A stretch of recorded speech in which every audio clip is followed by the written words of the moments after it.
is a presentation of Fox Sports. Billy swings, hits it well, deep left center field. Look at this! Game over! Game winner for Billy Butler, the All-Star!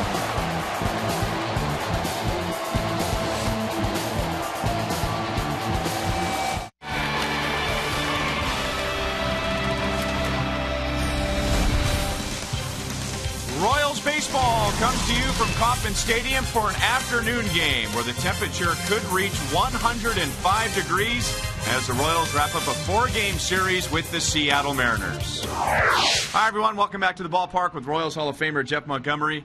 I'm Ryan Lefevre, and before the exciting finish last night, the Royals had another good night on offense, and they finally got some length from a starting pitcher. Bruce Chen was not great last night, Ryan, but he was good enough to get the job done, allow the offense to do their job.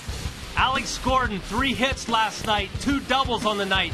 Lorenzo Cain with a couple hits of himself, including a 2-run home run, and then Billy Butler put an end to the affair very quickly in the ninth with a home run. And in the 6 games during this homestand, the Royals have 74 hits. Today they go up against Felix Hernandez, who's coming off a shutout over the weekend against the Texas Rangers. Back to the ballpark right after this.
Royals baseball is brought to you by the Missouri Lottery. When you play, students win. And by your Kansas City Chevy dealers, the official vehicle of the Kansas City Royals. More on Billy Butler's big hit last night and his impact all season when Joel Goldberg joins us after this.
Billy Butler providing the heroics and his teammates celebrating with them. What a great moment that was. Joel Goldberg back at Kauffman Stadium. Billy was the first batter of the 9th inning, and on the 3rd pitch, he sent it deep. Ned Yost saying today he didn't necessarily know that Billy would go up there and hit a home run, but he knew how important it was to have Billy's impact bat coming up. We always feel good in a tie game and Billy coming up in the 9th inning because, you know, 8 times out of 10 it just seems like he's going to get on base and we got a chance to win it right then and there. Next task for the Royals, splitting this series with the Mariners. It won't be easy. King Felix on the hill. The King versus the Prince, Will Smith, coming up next.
Cable, the official TV, internet, and home phone provider of the Kansas City Royals.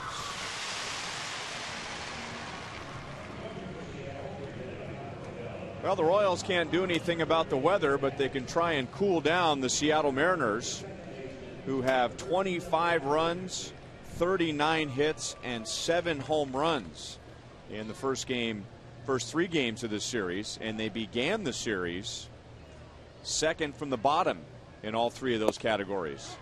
And the first pitch from Will Smith is in for a strike to Dustin Ackley. And for Will Smith, his first start in the big league since June 4th. Gerard Dyson out in center field today and takes care of Ackley. So Will Smith gets his first out on just 2 pitches. And here's the Kia report for Smith today.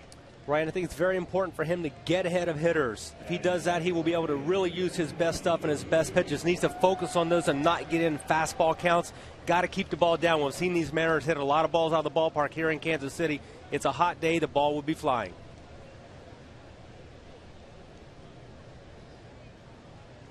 Now Ichiro Suzuki, he has 6 hits in the series and takes ball 1. When Safeco Field first opened in Seattle, and that was 13 years ago. Hard to believe that. I mean, that place was rocking. You couldn't get a ticket. The Mariners were rolling in 2001. They had 116 wins, and I mean, they were knocking the ball all over the state of Washington. But now the Mariners are having an awful time scoring at home. However, they lead the American League in runs on the road for whatever reason, and they've continued that in this series. as Suzuki grounds out to Chris Getz. 2 down. Here's the rest of the Royals defense presented by Ford. Will Frenchie is on the bench today, with Lorenzo Cain in right field. We got the Moose over at third. Salvador Perez back behind the plate, handling Will Smith.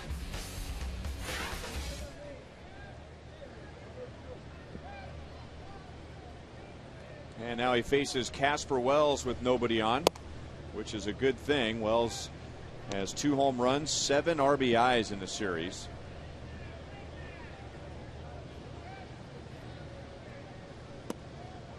Good changeup, 1-1. Seattle has been especially dangerous in the first 2 innings. They've scored 25 runs in the 3-game series, and 14 of those have come in the first 2 innings.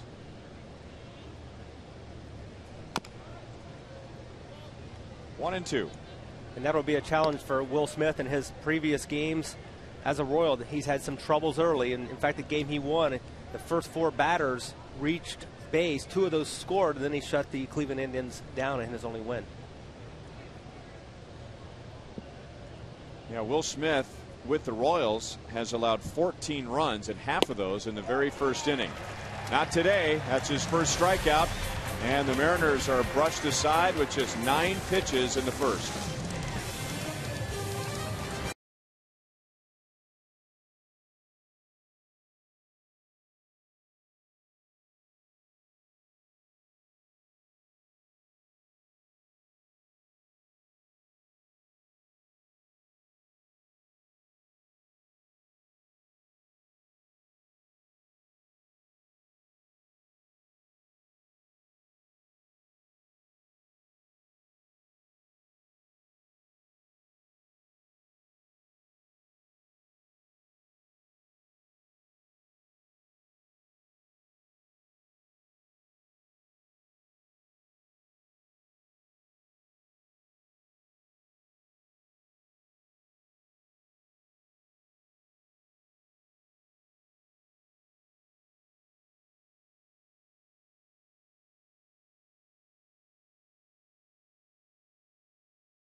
Bright side, and even though it's 98 degrees and it feels more like 108 with the heat index, he'd find a way to enjoy today's game. And this is not far from Seattle.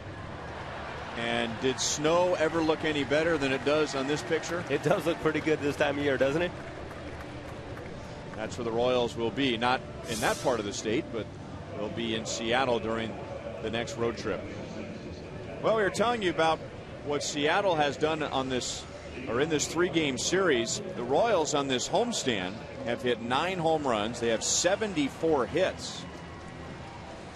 Lorenzo Cain will be batting 5th today. Mike Moustakas moves up to number 4. Eric Hosmer drops down to the number 6 position today. Trying to put together the right pieces against Felix Hernandez, who's coming off a shutout against the Texas Rangers on Saturday, a 3-hit shutout with 12 strikeouts. He was on his game, the 26-year-old right-hander from Venezuela. Guy that really mixes it up well. He's got a lot of good pitches to mix in. He's fastball, curveball, changeup, slider. Everything has life. Everything is well commanded.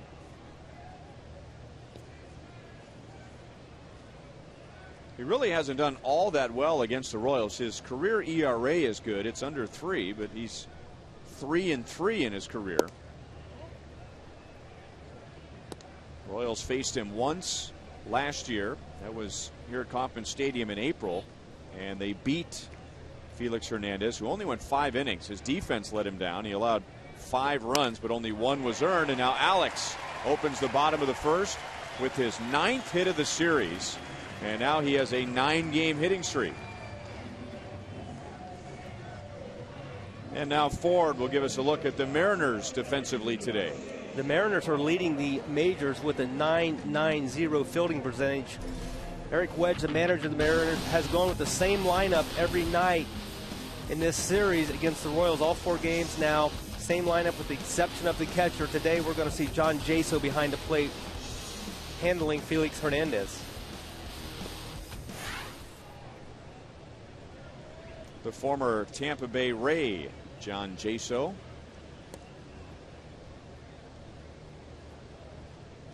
And now a couple of Venezuelans hooking up, Hernandez and Alcides Escobar. Alcides has cooled off a bit in this Mariners series. 3 hits and 14 at-bats. So 1 hit in each of the 3 games, extending his hitting streak to 6 games. Alex takes off, and that's lined to left field, a base hit. Alex has to hold, but the Royals have 2 on and nobody out.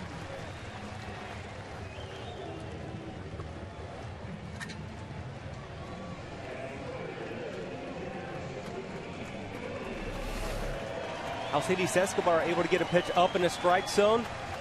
Real nice job in staying on top.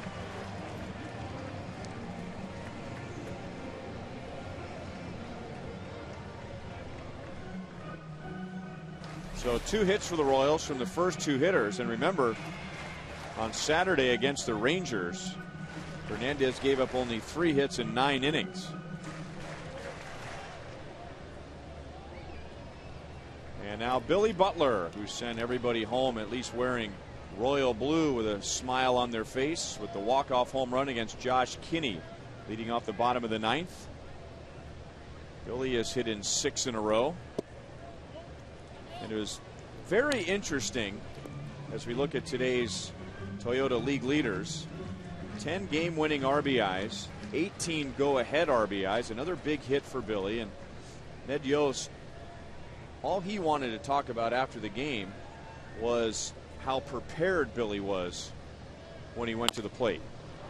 Well, he went up looking for a slider, took the first pitch slider, then he ended up getting a fastball to drive out of the ballpark. And now he grounds into a 6-4-3 double play, so that turns the inning around. Alex goes to third with 2 outs.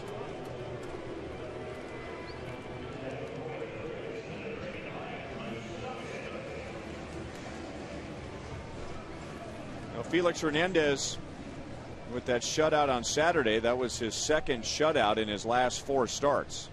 He has allowed 1 earned run in his last 17 innings. And over a longer stretch, his ERA in his last 6 starts is 1.4. A little talk earlier in the year about his velocity being down, topping out on a 91, 92 range, but these last few games he's pitched, his velocity's back up in that 94, 95 range. So something seems to be really working for him as of late. 1-1 on Mike Moustakas. Hernandez, 26 years old, out of Valencia, Venezuela. Made his big league debut in 2005 as a 19-year-old. And in 2007 was the Mariners' opening day starter at the age of 20. Handled by Smoke, over to Hernandez. The Billy Butler double play was big. Royals get 2 hits but no runs in the first.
Minnesota Twins will be in town over the weekend. We hope that you'll come out on Saturday as we celebrate and pay tribute to the Negro Leagues. And the first 20,000 fans receive this Buck O'Neil bobblehead, courtesy of Hy-Vee. Both teams will be wearing Negro League jerseys, and there will be festivities throughout the game. That's a 6:10 game on Saturday with the Royals and the Twins.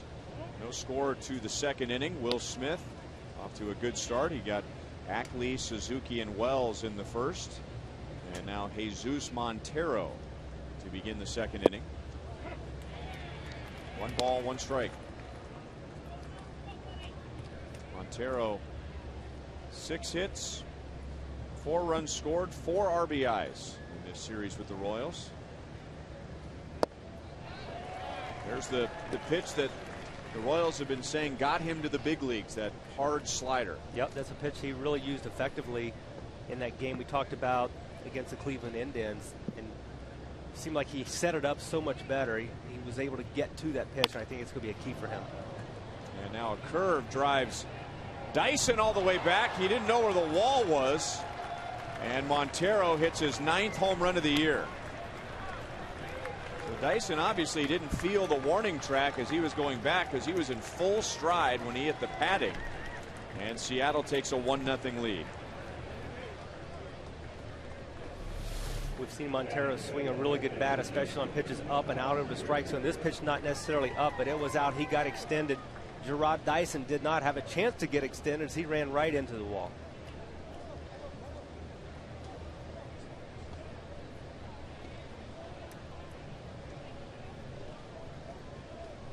It's a good thing we weren't in Portland and that wasn't a plywood wall, or we would have revisited Rodney McRae running through the wall in that AAA game. Remember that? The disappearing act.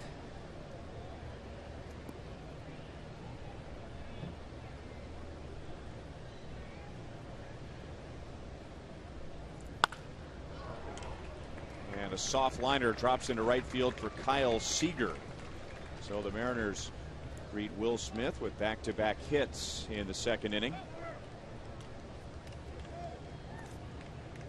And home runs were an issue for Smith in his first tour with the Royals.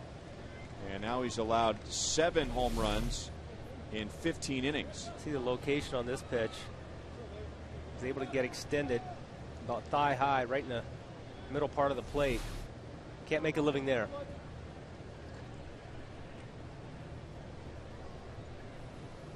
And that brings up first baseman Justin Smoke, who will bat from the right side. And Will Smith is back in with strike 1. A 198 batting average for Smoke. And if you break him down, right-handed versus left-handed, he's just a 176 hitter from this side of the plate. Now down, no balls, 2 strikes. He's really struggled this year, and Eric Wedge, the Mariners manager, has really stuck with him. He sees some improvement. We've talked about Eric Hosmer's struggles here, and Ned Yost has obviously stuck with him through a lot of tough times, but both managers just, they see the talent, they see the ability. Just hopefully these guys get on track.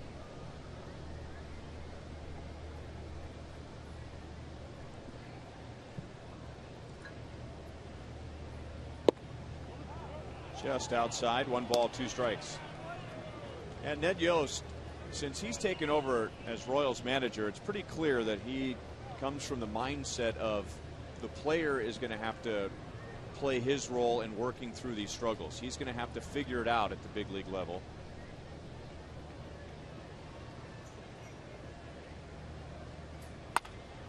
And another soft line drive. This drops into left field. So Seager will stop at second base, and after the home run from Montero, back-to-back base hits.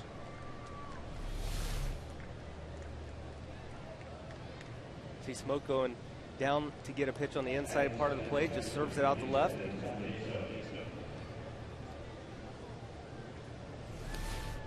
And you're right, Ryan. Every player is going to have a struggle. That's a given. It's just a matter of whether he can work through that struggle. At whatever stage it is in his career, he's going to have to learn how to get through it.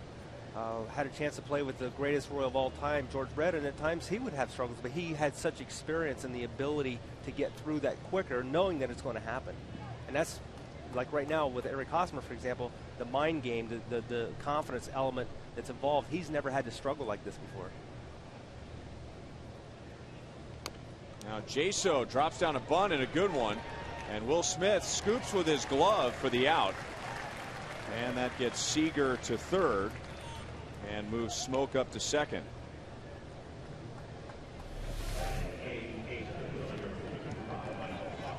Nobody out, opportunity to maybe get a base hit, but worst case scenario, you're going to have two guys now in scoring position.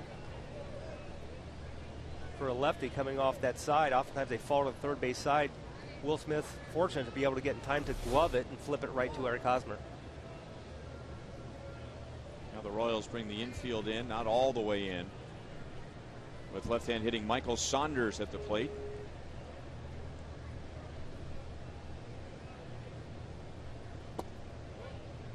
Will Smith is big. He's 6'5", 240 pounds.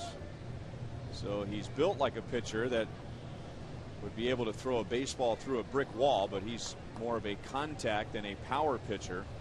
But if he's looking for a strikeout, the Royals have struck out Saunders 5 times in the series. A little bit inside, 2 balls and no strikes.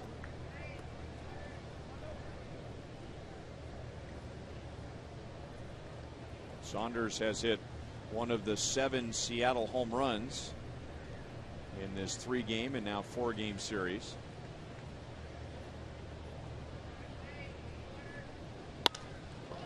And that's into right field. 1 run will score. And stopping at third base is Smoke, and Seattle has a 2-0 lead.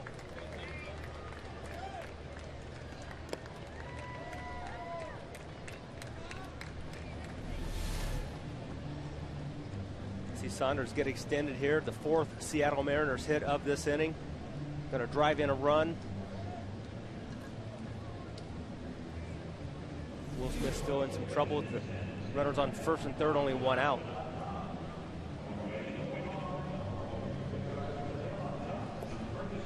And Smith back up here for the first time since June 4th. He went back down to the minor leagues.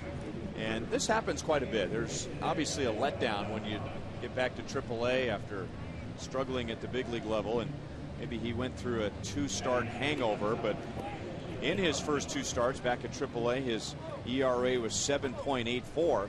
But now in his last 4 at AAA, his earned run average was 1.3. So plenty of good reasons to bring him back up.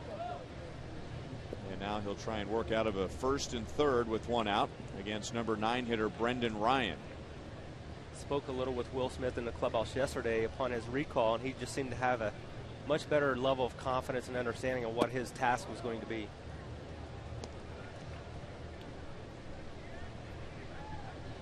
Well, he made it very clear, and the home runs would be good evidence that he needed to work on getting the ball down in the strike zone. But when he says, and he did, that when he went back to AAA, he focused so much on just getting the ball back down around the knees or below the knees. Is that a mental adjustment, or is that a mechanical adjustment? I think it takes focus. You have to work on something that you know you're trying to improve upon, and if you take that approach, you're probably going to work harder and really focus on doing that. And I think that's why he feels confident that he got the results he got in those last 4 starts.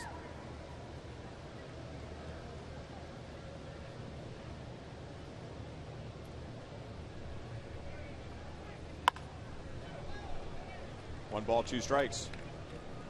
Let's go back and look at all 4 hits in this inning on the location. The pitch kind of in a about thigh high middle part of the plate. Similar pitch here. Ball's up. That ball's down a little bit. Smoke goes down and gets it. Another pitch up here in the strike zone. So that's a common theme. You stay up in a strike zone at this level, you're not going to get away with it.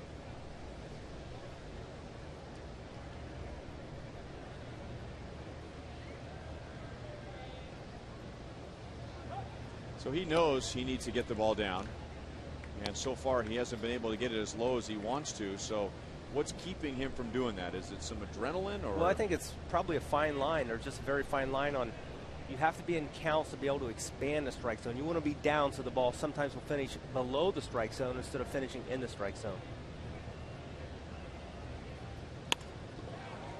And that's out into right center field. Kane playing in right today.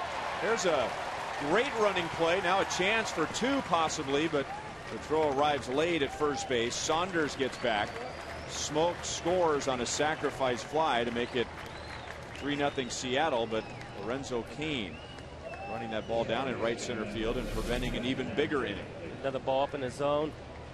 Ball's hit pretty well by Brendan Ryan.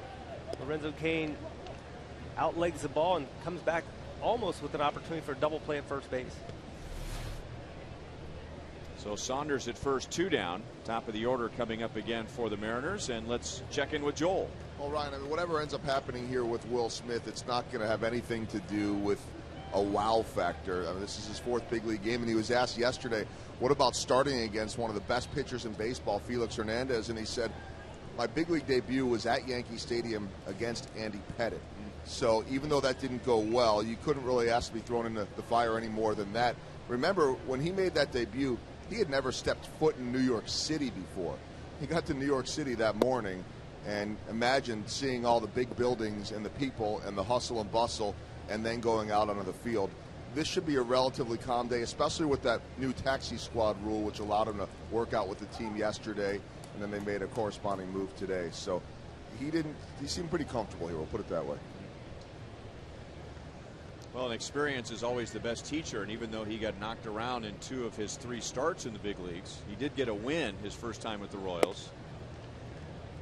And the Royals are hoping the same holds true to Ryan Verdugo. You don't want to send him back down. You want him to come up and stay, but they've got a little better idea of what it takes to perform at this level now that they've experienced it. I had a very similar career path as Will Smith. I was up in the big leagues, had a little success, and I started getting hit around. I got sent down, and I honestly was almost relieved to be able to go down and work things out at the minor league level. Then the next time I came up, I was a much better pitcher, much more confidence, and didn't have to worry about all the little things going on as far as adjusting to the surroundings and being in a big league ballpark.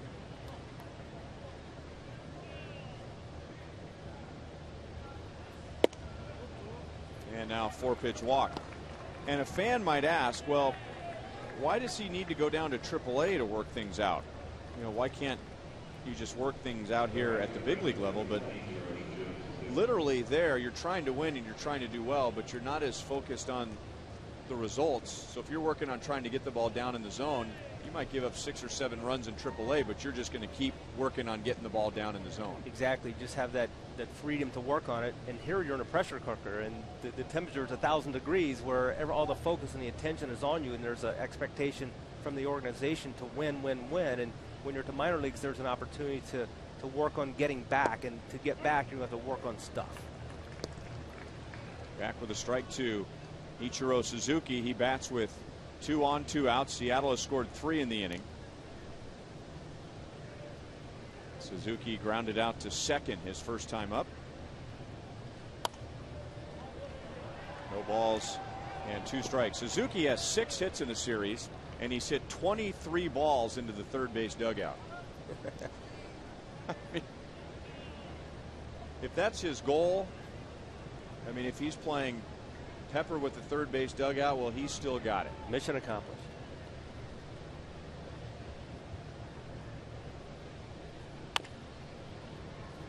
Escobar, he'll play it to first. That's the inning. Seattle hits another home run, their 8th of the series, and they come up with 3 against Smith in the second.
Tank top is Angie Talbert, and as of May 11th of this year, Angie has become a 1-year stage 3 breast cancer survivor. She's a food service worker at Eastgate Middle School in the North Kansas City School District and was recently recognized as the State of Missouri and Midwest Regional Heart of the Program Award winner by the National School Nutrition Association. Joined the game today in the Buck O'Neill Legacy seat, trying to do her best to stay cool like everybody else. 98 degrees at first pitch and climbing. Temperature will get above 100 today. The question is how far, as Lorenzo Cain is out on 2 pitches. Lorenzo has had a heck of a homestand coming back from the disabled list. Even with that ground out, he is 9 out of 20 with 2-run home runs in the last 2 games. He has looked very comfortable hitting and playing baseball here in Kauffman Stadium. Eric Hosmer drops down from number 3 in the batting order to number 6. Just 2 for 12 against the Mariners. And this is his first career at bat against Felix Hernandez, whom the Royals faced in April of last year, but Hosmer was in AAA. The Royals were in Seattle in September, but they did not face Hernandez.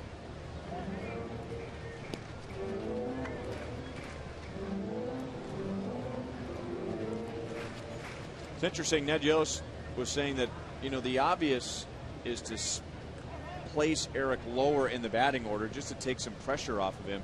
He said, but at the same time, you're throwing some pressure on him because now he realizes he's been demoted. And will he get into that mode of trying to do too much to get back to the number 3 position? Well, we saw Ned Yost work with Alcides Escobar in very difficult situations last year. Just let him work through it. He did not pinch hit for him. He made him go out there and work through it, and it's paid dividends. And I think that's the hope with Eric Hosmer going in this year. He's going to have some struggles at some time, but let's really fine-tune him as a number 3 hole hitter. I think everyone's very confident he'll be back as a 3-hole hitter very soon, but for now, the idea is take a little pressure off, let him just kind of be himself.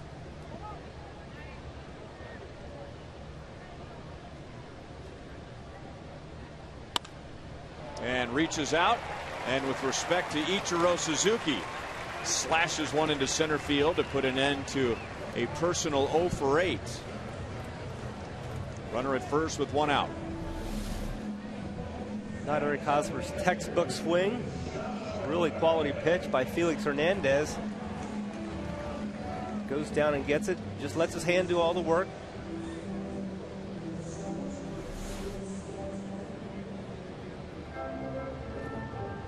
So 3 hits for the Royals against Hernandez. In the first, Alex Gordon led off with a single. Alcides Escobar singled. The Royals had 2 on with nobody out, but Hernandez got Butler to ground into a double play and then retired Moustakas to get out of it.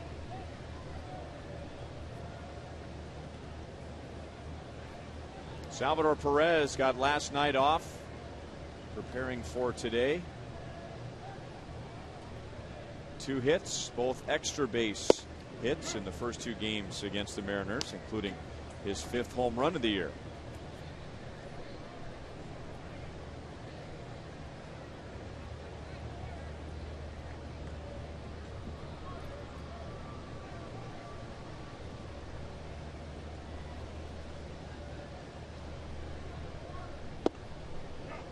Good hard breaking ball, and it's 0-2.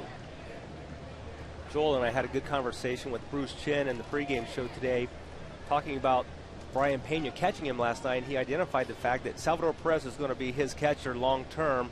He's going to have to throw a lot of games to Salvador Perez, but with the experience that Brian Pena has in catching Bruce Chen, and Bruce Chen really struggling over those stretches of 3 or 4 starts, it was important for him to get someone back who knew his game. And Perez strokes it into left field. Down in the count, no balls, 2 strikes. 2 on with 1 out for the Royals in the second. Well, pretty similar pitch from Hernandez to Salvador Perez. We saw Eric Hosmer really kind of go down and just serve it out into the outfield. Not a great swing, but again, a good job of just keeping the hands on the ball. And we're going to see Perez going down and getting it. Eric Hosmer, pretty similar location, probably about 12 inches off the ground, and line drive to center field.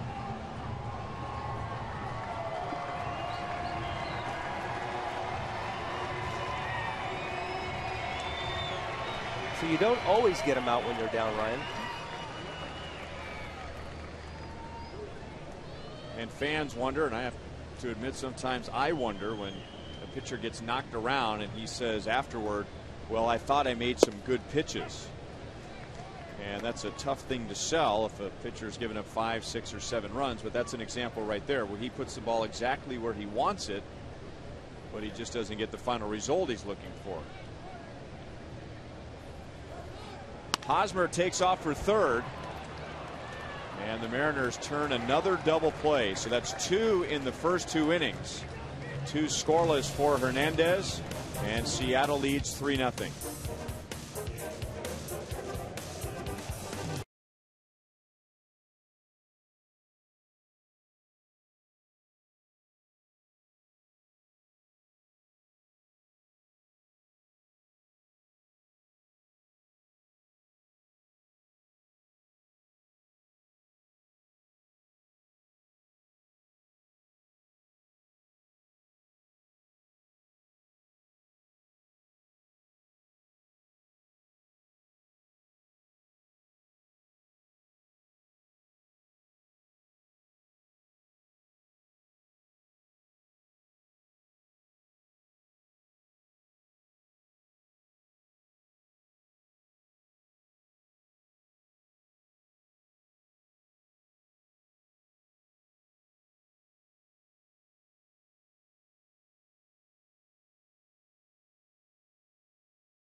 In their next homestand after going through Anaheim and Seattle, we'll have our 4th installment of T-Shirt Tuesday. That's July 31st with the Cleveland Indians in town. The first 10,000 fans receive a Royals Skyline T-shirt presented by Sprint.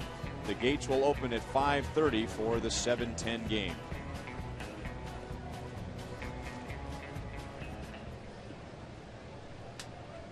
Will Smith had a quick first inning, 3 up, 3 down, and then Seattle sent 8 to the plate in the second, and they scored 3. And the only man who did not bat in that inning was Casper Wells. He struck out in the first. Wells with 2 home runs, 7 RBIs in the series, but he's also struck out 6 times, and now he hits it right on the nose, but right to Dyson in center field, 1 away.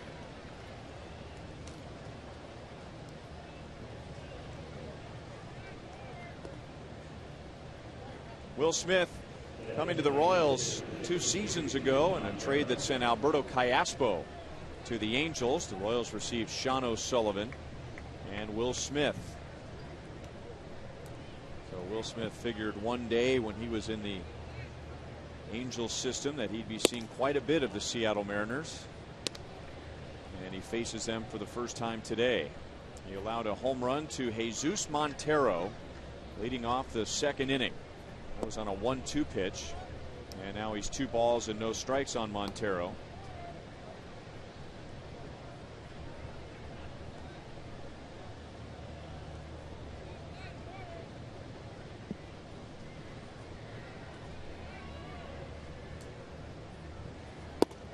You see Salvador Perez there. A double emphasis of trying to make sure that Will Smith got the pitch down. And he did a nice job. He's thrown a few pitches down, and Mike DeMuro, the home plate umpire, is not giving him the call, but there he gets the call. First he motioned with his throwing hand, then his glove to keep the ball down. That pitch was up. Montero drives it the other way, but it's run down by Lorenzo Cain. So 2 hard hit outs by Wells and Montero in the third.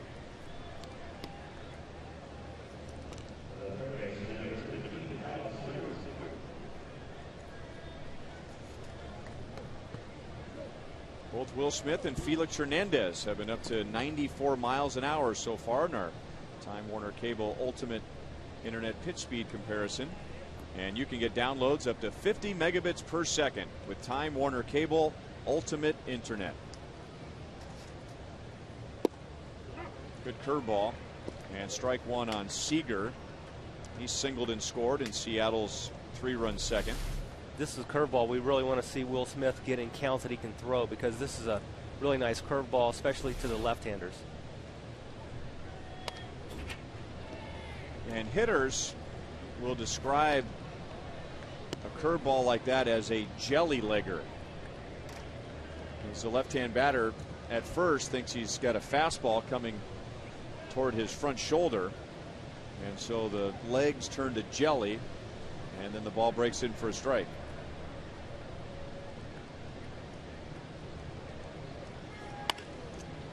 Seager goes the other way, and that's a foul ball in the corner. Still 0-2.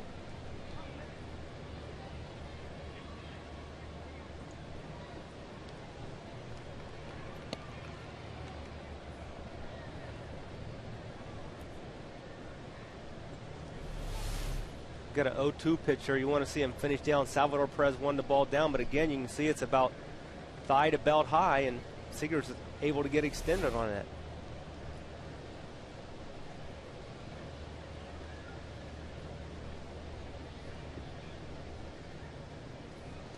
That pitch was down. Seager had a bad swing, and Perez throws high, but Hosmer saves an error. That's a strikeout, and for the second time in 3 innings, Smith knocks down the Mariners in order.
Felix Hernandez will take the run support as the Mariners have a 3-0 lead over the Royals.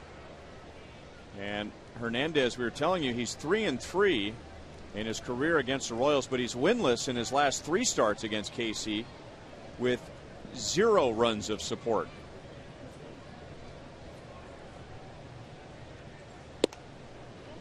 And when the Royals faced Hernandez last year On April the 16th, the Royals won that game 7-0. Sean O'Sullivan, we were just talking about him. He was the starter. And 3 relievers combined on the 7-0 shutout.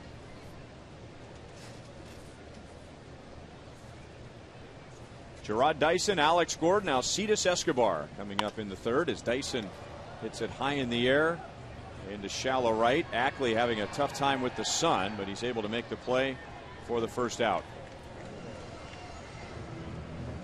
Don't forget, Royals fans, to stop by and pick up your 4 for $44 deal at Taco Bell. This ticket package includes 4 Royals game tickets, 4 hats, 4 Taco Bell combo meals, all for just $44. And this deal is good for any Royals home game, and you can get your tickets at participating Taco Bell locations or by going to royals.com/Taco Bell.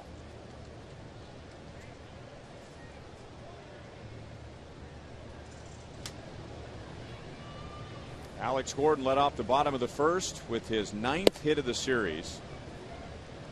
Solid base hit to center field. He has hit in 9 games in a row. Another base hit today, and that will be 5 straight multi-hit games. 1 ball, 1 strike. All of a sudden, Alex Gordon, remember that early season struggle? He's hitting .294, and in the last 2 weeks, he has done nothing but get on base. Gets jammed this time and rolls it out to Ackley, 2 away.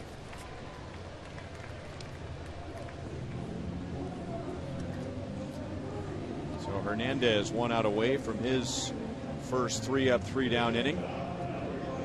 If he can get past Alcides Escobar. Escobar's hit in 7 in a row after a line drive base hit to left in the first.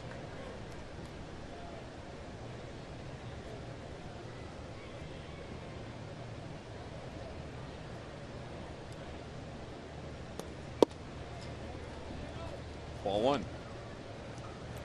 Right, I've had a lot of people ask me the question, the way that Alex Gordon struggled early in his career, really prior to last year, and even mentioning Billy Butler, would it be best to give some struggling players like Eric Hosmer an opportunity to go to the minor leagues, and we can revisit after the 3rd out's made here next inning?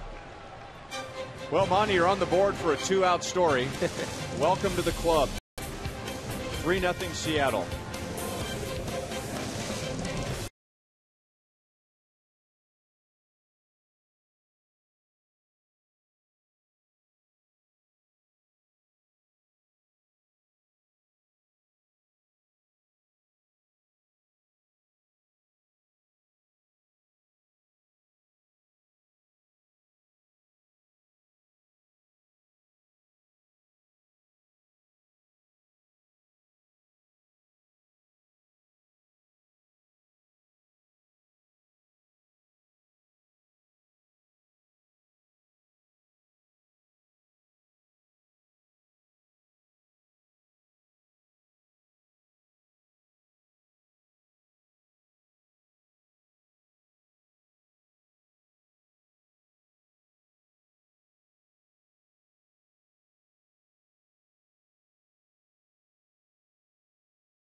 Third base coach Jeff Datz. We talked with him on the pregame show about a very interesting first plate appearance in the big leagues. Got in the ball game late in the game to catch the last couple innings and got an at bat, and in Detroit, And of course, my mom and dad were out there for the ball game, and I'm thinking, okay, 9 years in the minors, let's go. I'm going to get after this first pitch and swing as hard as I can in case I hit it. I was facing Jeff Montgomery here, and with that, I'm figuring on trying to hit it as far as I can. And first pitch is up and in and hits me in the forearm, and I'm hit by pitch. First pitch in my major league career. Welcome to the big leagues. 1989, he had 12 plate appearances and a memorable first one that I know, Monty, you remembered for the rest of your career.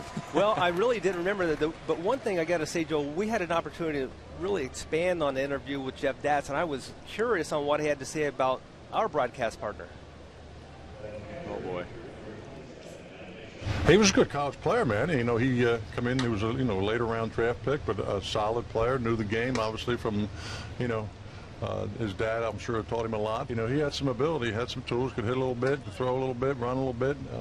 But like I said, didn't stay long with us. So that was so Jeff. There's history with both of you guys in the booth. Monty hit him, and then after that, Ryan. I quit on him. You quit on no. Yeah. He had nothing but good things to say about you. But we don't get a chance to get a scouting report on you very much. Yeah, that's true. Most of those scouting reports were placed in a shredder several years ago. They're in the Hall of Fame at the University of Minnesota. Yeah, that's where they are. No, but good guy and pretty interesting. Monty, you ruined his debut. Well, he had intimidation of the recent call-up? No, I just want to make sure he had a perfect on-base percentage. I don't buy that. Everybody says Monty's such a nice guy, and he is. But, Monty, I was talking to Lee Judge upstairs, and you played in one. What were those leagues called? The senior baseball leagues? Men's senior baseball. Yeah. Yes. And this is after your career. He said you would be throwing at people out there. Not Monty. No, he said it's like, you were going to let everybody know who was in charge, who was the man. So beneath that nice, innocent, what do you think, Ryan? Facade? Is that where you were going? Wherever. Yeah. And that was not an act. Just saying, I don't know that you want to get on the same field with him, or else you might get hit like Jeff Datz did. Yeah, well, he didn't save more than 300 games by being a nice guy. We know that. Joel, it seems like things always change once you cross that line, so it's very difficult to explain, but it certainly does. Well, I can tell you, Jeff Datz is a really good guy and somebody who's earned his way both as a player and a coach. All those years in the minor leagues before getting up as a player, and then he spent about as much time, if not more, in the minor leagues as a coach before first getting to the big leagues with the Indians with Eric Wedge, and then spent some time with the Baltimore Orioles as a coach. And in the minor leagues, when I was there, you have a manager, a pitching coach, and then just kind of a all-purpose coach. And Jeff Datz was that all-purpose coach for my 2-week professional career. Will Smith a little late getting to the bag, and Michael Saunders has his second hit.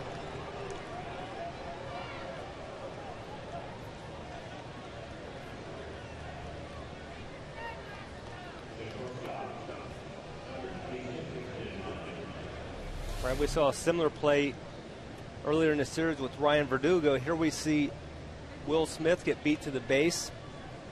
Michael Saunders legging it down the line. Lefties do fall off to the third base side, but you still have to make an effort, just a reaction play to get over there. Here we see Verdugo earlier in the series. That play wasn't even close.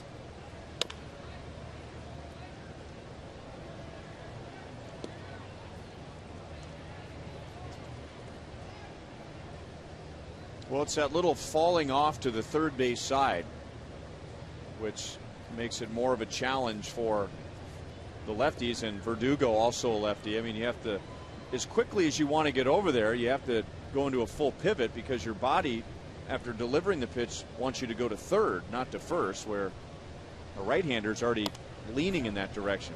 And a game just that much quicker at the major league level until you really get a read and really learn that you have to break immediately. If that ball's hit the right side, you can't take anything for granted. You can't take for granted that the first baseman is going to take the bag himself, that there's going to be someone else recovering. You have to get to first base because the distance is shorter for you than anyone on the diamond other than the first baseman. So you have to get there ahead of the runner.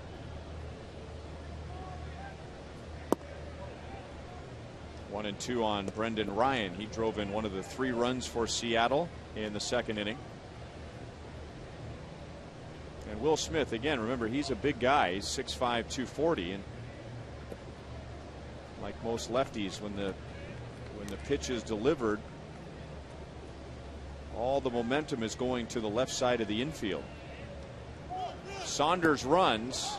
Ryan swings and misses, so he strikes out, and with 2 outs, Perez has to throw down to first. That ends the inning. Will Smith has struck out 4. Seattle leads 3-0.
To you by your Midwest Ford dealer, and by AT&T, the world's largest 4G network. AT&T, rethink possible.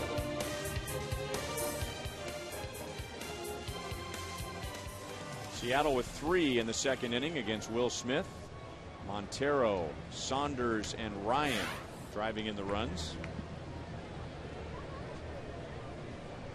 In the first and the second innings, the Royals got 2 hits in those 2 innings.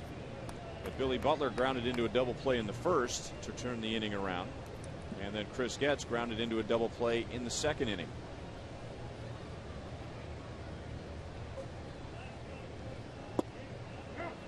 Big hard curveballs in for a strike.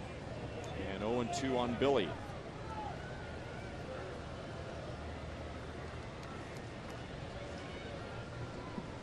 Hernandez struck out 12 on Saturday against the Texas Rangers. That 3-hit shutout. He is still without a strikeout so far today as Billy grounds out to short, 1 away in the 4th inning. Remember, if you're hitting the road this summer, you can take the Royals with you. Just subscribe to MLB.tv today. You'll see every Royals out-of-market game live online and on your favorite devices in HD quality. Visit Royals.com to order and get more details. MLB.tv, baseball everywhere. Today it is sunshine and heat everywhere.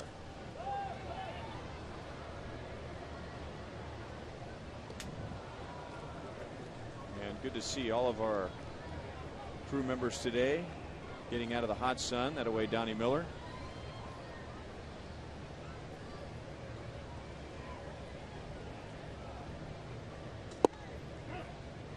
And 2 on Mike Moustakas, and most of the fans, if you look around the lower bowl today, and we do have a small crowd, but it's not as small as it looks because most of the lower level seating, the fans that had seats there have gone to the upper tier of the lower level where there's shade.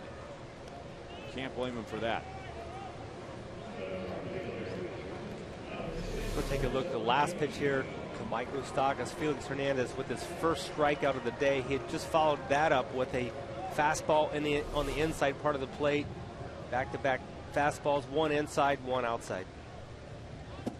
He has 141 strikeouts now to lead the American League.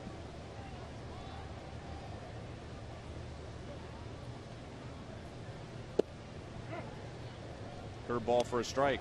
Lorenzo Cain grounded to third in the second inning. 4 out of 10 in the series with 2 home runs. 9 out of 20 on the homestand.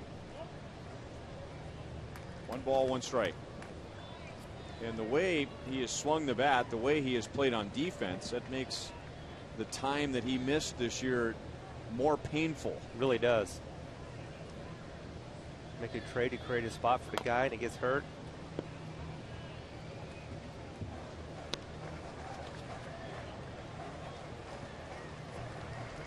He's playing in right field today as Jeff Francoeur gets the day off.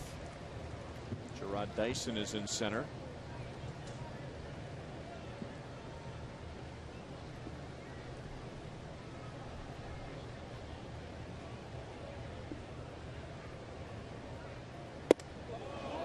Almost hit him.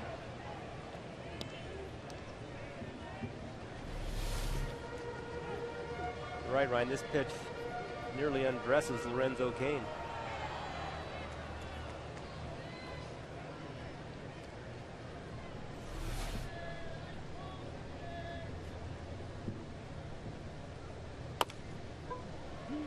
Out in front of the mound, Hernandez picks it up with the bare hand and throws it about 95 miles an hour over to Smoke. And now Felix Hernandez has retired the last 7 Royals.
An additional Buck Night has been added to the Royals and the Twins tomorrow night.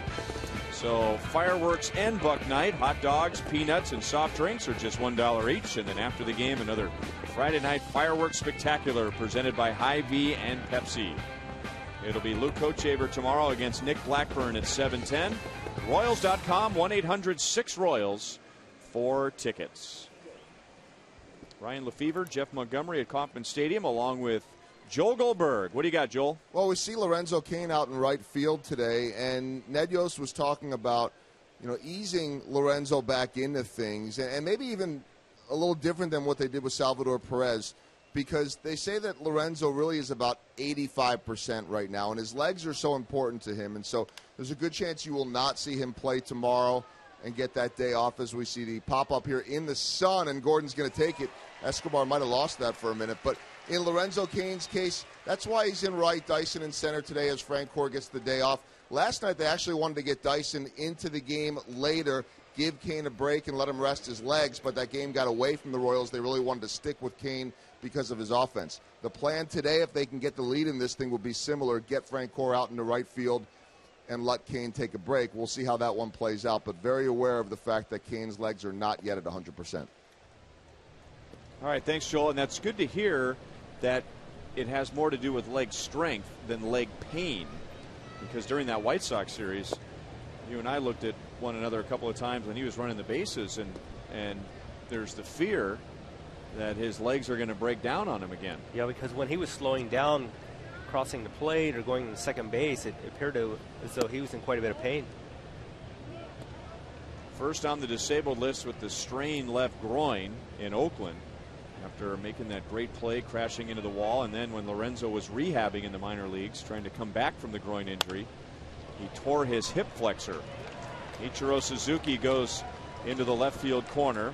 He'll have a 1-out double, and he is 1 for 3.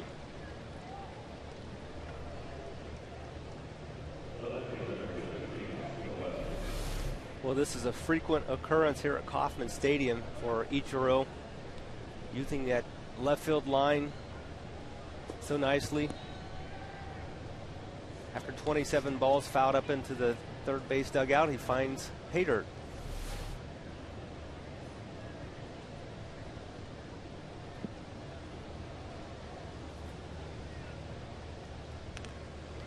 And now Will Smith will get Casper Wells. Done a nice job as the Seattle #3 hitter. The Mariners started the year with Ichiro Suzuki as their #3 hitter, hoping that he might be a little more aggressive at the plate.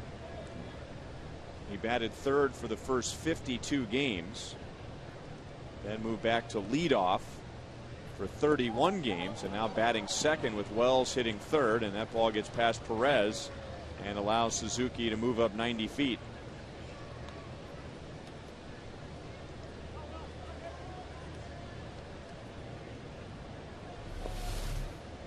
Tough pitch for Salvador Perez. The hand of the ball was in the third base batter's box.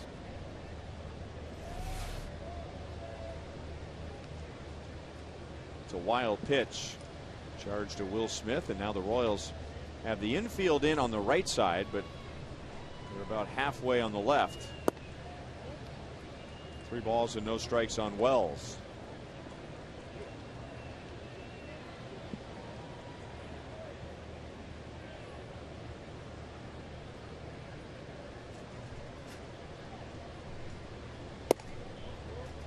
A walk, and that's the second allowed by Will Smith.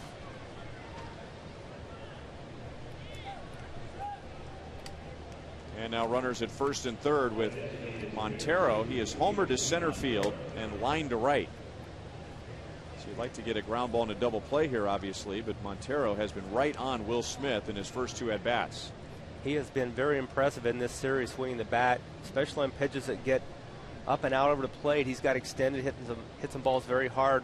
Very important now for Will Smith to focus down, get that ground ball.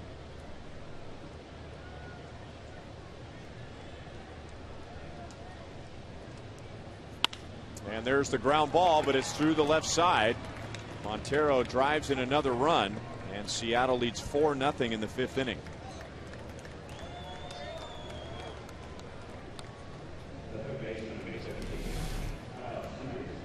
Did a good job on getting the ground ball. It's hit hard right in the hole between short and third.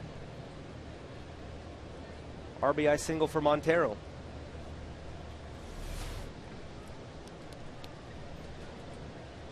You know, when you look at the league leaders as far as hitters grounding into double plays, a lot of times those are very good hitters, because what happens, exactly what we just saw from Montero, it's a ball that's hit hard on the ground. Sometimes it finds a hole, sometimes it doesn't. But these are the league leaders in the American League grounding into a double play. Joe Mauer, Miguel Cabrera, those are the top 2. Yunel Escobar, J.J. Hardy, Derek Jeter. Also in the top 10, Alex Rios, Michael Young, Prince Fielder.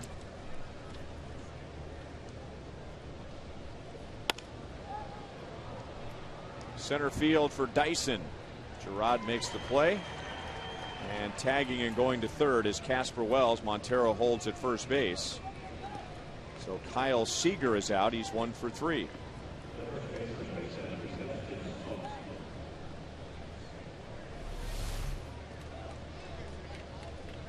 See, the pitch kind of stayed up.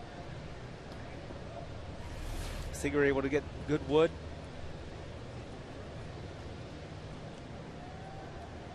First and third situation here now with 2 outs. Got to make a big pitch, get out of this inning.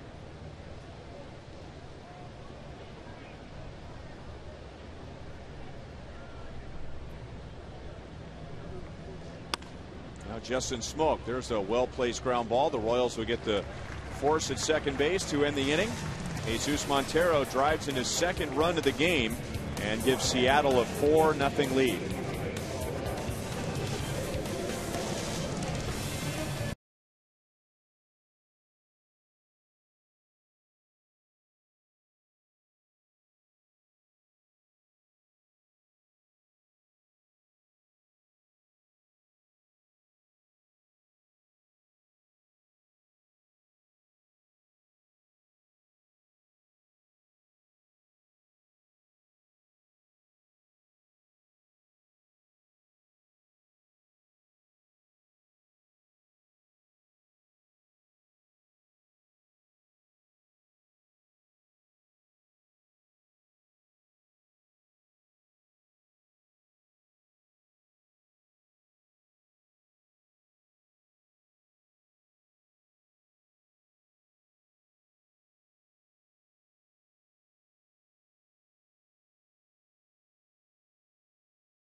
Sports and the state of Missouri are teaming up to help you stop smoking. The state of Missouri Tobacco Quit line is at 1-800-QUIT-NOW.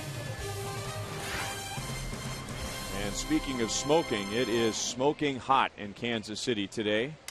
Over 100 degrees in an afternoon game. It was 103 for the first pitch last night. There's the temperature on the hot concrete outside of our production truck. Nice big glass of ice water for Buck O'Neill, who would have a big smile on his face if he was here today despite the heat. And that would put on Buck's face as well. Eric Hosmer down into the right field corner. So moving down to the number 6 spot today, he's responded by going 2 for 2.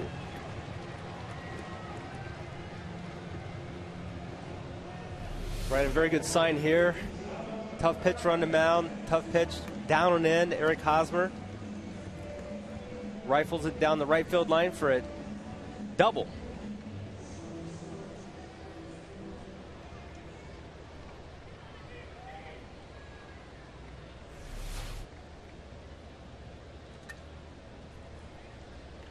That's the Royals' first base runner since the second inning. Felix Hernandez had retired 7 Royals in a row. Now Perez nubs it out in front of the mound. Not what he was hoping for. He does get Hosmer to third. So Perez is 1 for 2. Runner at third base with 1 out.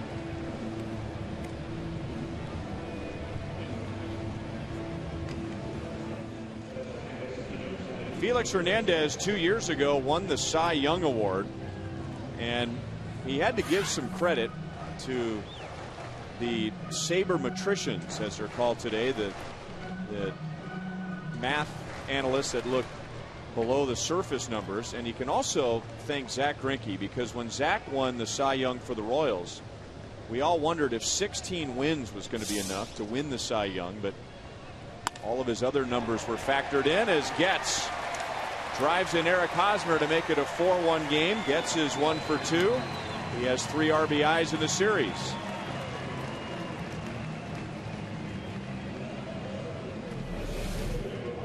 Chris Getz played very well now since coming back from the disabled list.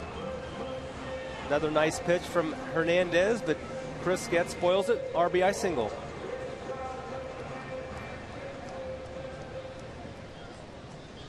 So Felix Hernandez had gone 19 2/3 scoreless innings before allowing the run in the 5th inning. Royals down by 3.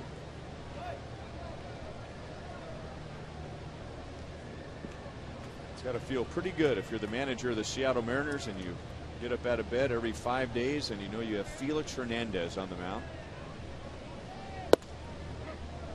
You know, getting back to his Cy Young season, remember when we wondered if 16 wins would be enough for Zach, but the voters were encouraged to look at his full body of work, not just the traditional record and earned run average. And that really helped out Felix Hernandez because 13 wins is the fewest for any Cy Young winner.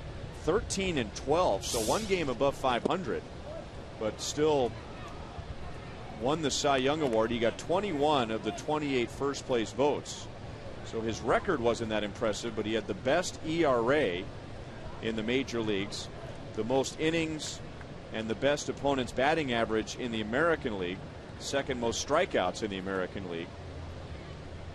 So he won the award. And then last year, of course, Justin Verlander, he would have won the Cy Young in any era, Saber metrics or not. Yes.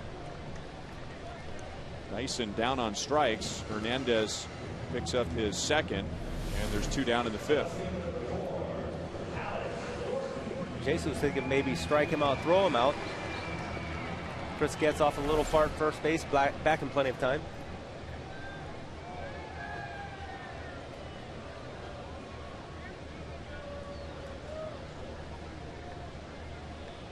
Alex Gordon singled to center in the 1st inning, grounded out to second in the 3rd.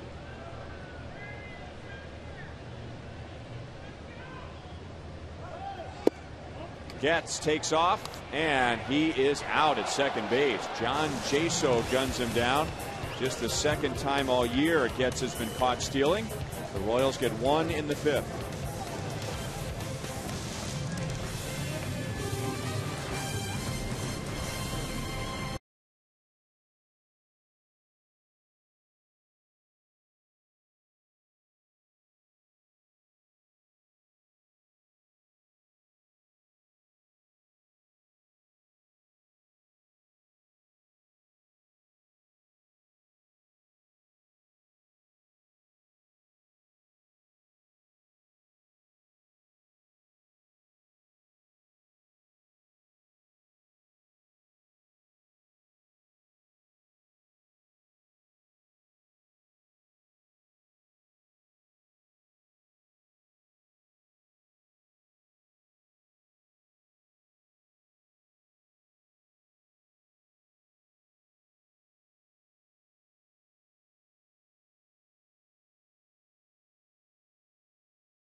And Mariners wrap up a 4-game series. Seattle with a 4-1 lead. Felix Hernandez looking a lot like Felix Hernandez, and Will Smith is back up after spending some time back in the minor leagues. He made 6 starts there. What do you think about him today? Well, he struggled at times, but he's going back out for the 6th inning and still going to give his team a chance to win. Down 3 runs. Got some hits off Felix, but only 1 run. 6 hits on the board, but again, only 1 run for the Royals.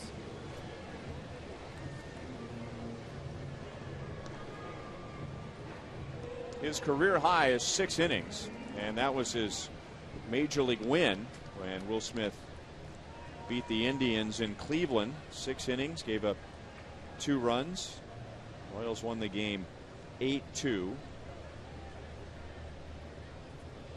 So hoping to match that today as he gets the lower third of the order here in the top of the 6th inning.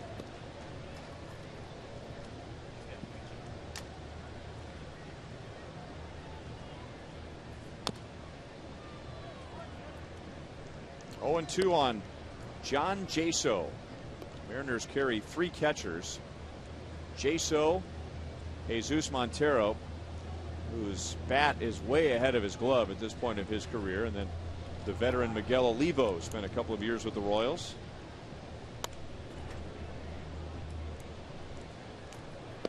Jaso, when he was with the Tampa Bay Rays, and you never know what to expect with the Rays because their manager Joe Maddon is so creative.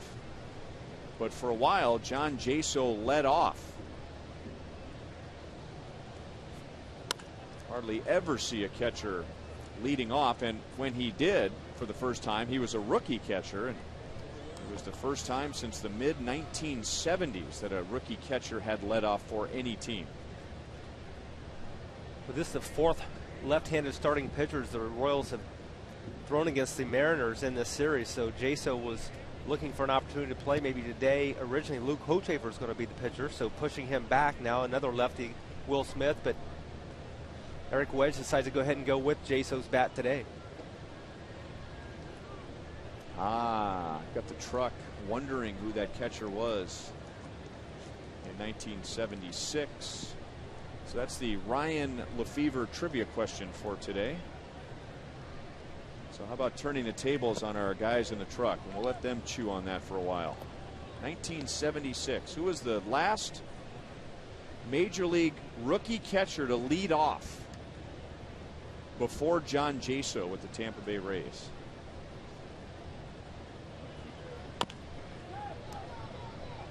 Moustakas tried to grab it with his bare hand, and would have been a nice throw. Good throwing action, good balance, but he came up with a handful of nothing. Came up empty.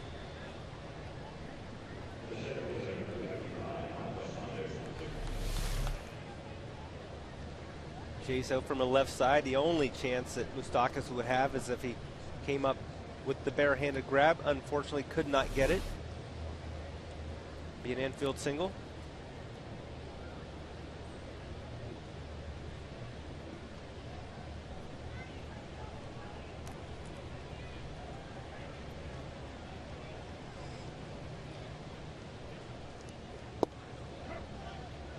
Strike 2, Michael Saunders. Saunders is a profile and hanging with a good young player. An excellent athlete who grew up in Canada and played several sports. Baseball was one of many. And growing up not far from Seattle, just a ferry ride away from the Emerald City. Moustakas into foul ground to bring it down. And Saunders had some disappointing years with Seattle, but with Franklin Gutierrez on the disabled list twice this year, center field opened up for him. He has become more aggressive this year, and that's paying off. And he's 2 for 3 after that foul out to Moustakas. Guesses so far in my little trivia question: the last rookie catcher to lead off before John Jaso with the Rays. Manny Sanguillen, who was much older than a rookie in 1976. John Wathan, good guess. Incorrect. And I guess the guys think that this is an in-the-house trivia question because they also went with Ned Yost. I'd like a member of our crew to go up to Ned and say, Ned, did you ever lead off in the big leagues? Especially when you were a rookie? Ned loves those lineup questions anyway. Yeah, I think Joe Lavero, our producer, just made a great suggestion. You know, we always look forward to the sparring between Ned and Nate Bukaty during the post-game press conference. I'll give Nate $3 in cash if he begins his questioning today with that one.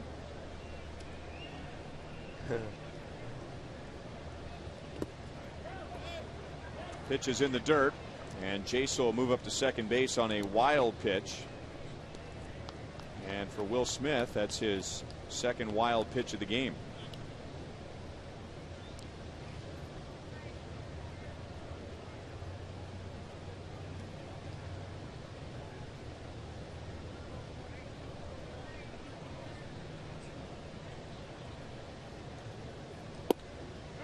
Good breaking ball, and it's 1-1 on Dustin Ackley.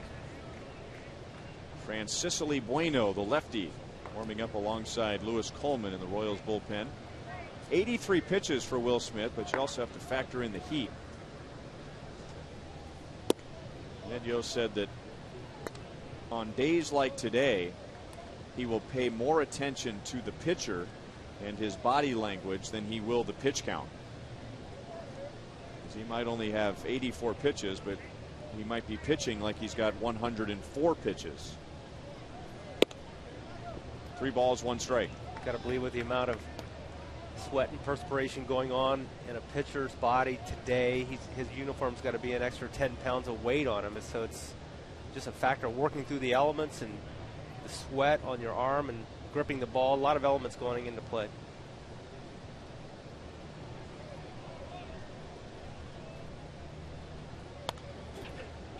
Three balls, 2 strikes. A couple more guesses from the truck. Fred Kendall, Jason Kendall's father, and Jason did some leading off in the major leagues, not as a rookie. And that answer would be no. Buck Martinez was another guess, and that answer would be no. Will Smith has struck out 5. He goes 6 innings. And the answer is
our Sonic Slam inning contestant is Alice Wood from KCMO.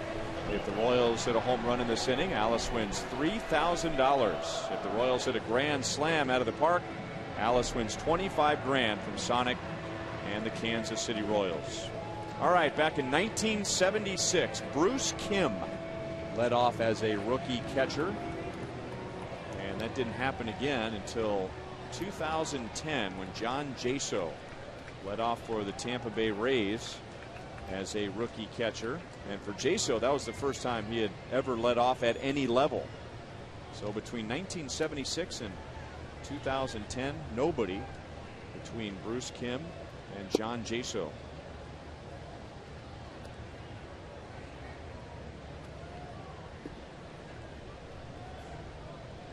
Alex has singled and grounded out to second base, and he was standing at the plate in the bottom of the 5th when Chris Getz was caught stealing, and now he breaks his bat. And Smoke feeds Hernandez for the first out.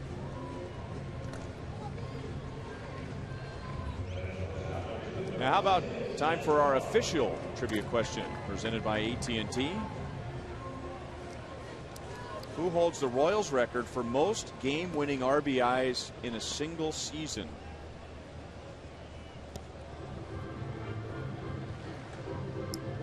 Well, let's see. We've only got 43 to choose from, with this season not yet complete.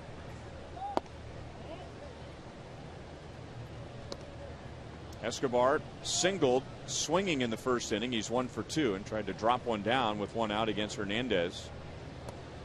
Escobar has 102 hits.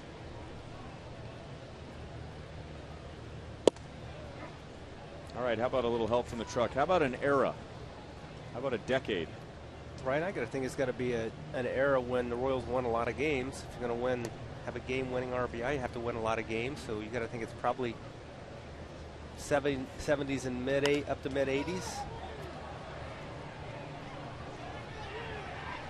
Smoke running out of room, and he was really fighting the sun.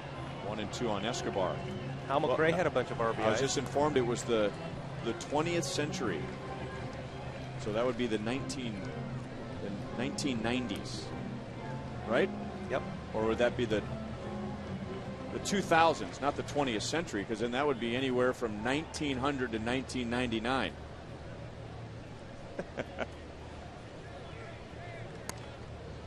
Nice clue. 20th century.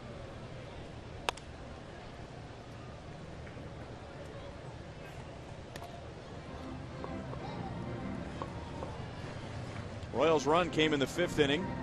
Chris Getz singled in Eric Hosmer. Seattle got 3 in the 2nd and 1 in the top of the 5th. Jesus Montero is driven in 2 for Seattle. Saunders and Ryan also have RBIs, and there's a soft liner out to second base handled by Ackley, 2 down in the 6th. Okay, apparently it was the 1980s. Now we bring that up because Billy Butler had a rather exciting game-winning RBI last night, leading off the bottom of the 9th inning. And Ryan, he sure did.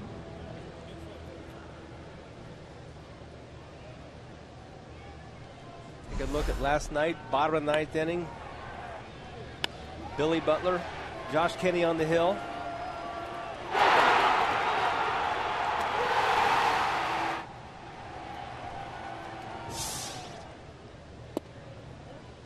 Down and away, ball 1.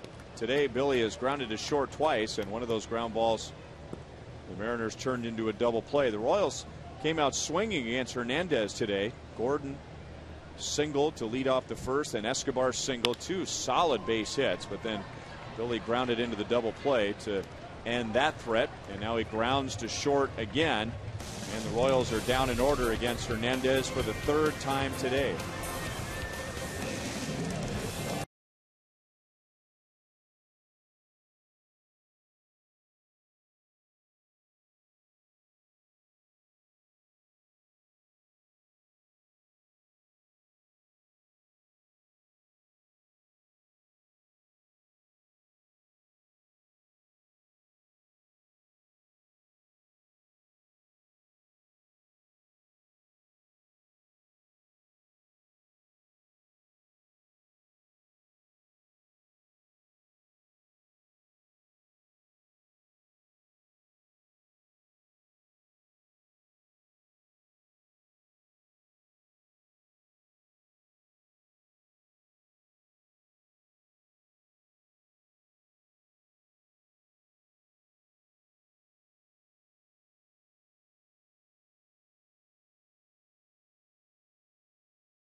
To you by Panera Bread, now with 24 KC Metro locations. Visit us online at PaneraKansas.com.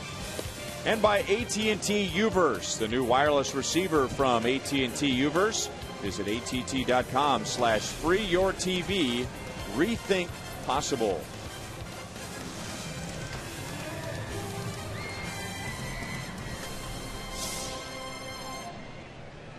Will Smith with 87 pitches will stay on for the 7th, and if he records an out, that'll be a new career high for innings pitched. Trailing 4-1, Ichiro Suzuki, Casper Wells, Jesus Montero coming up. And a strike to Suzuki. Will Smith has walked 2, and he has struck out 5.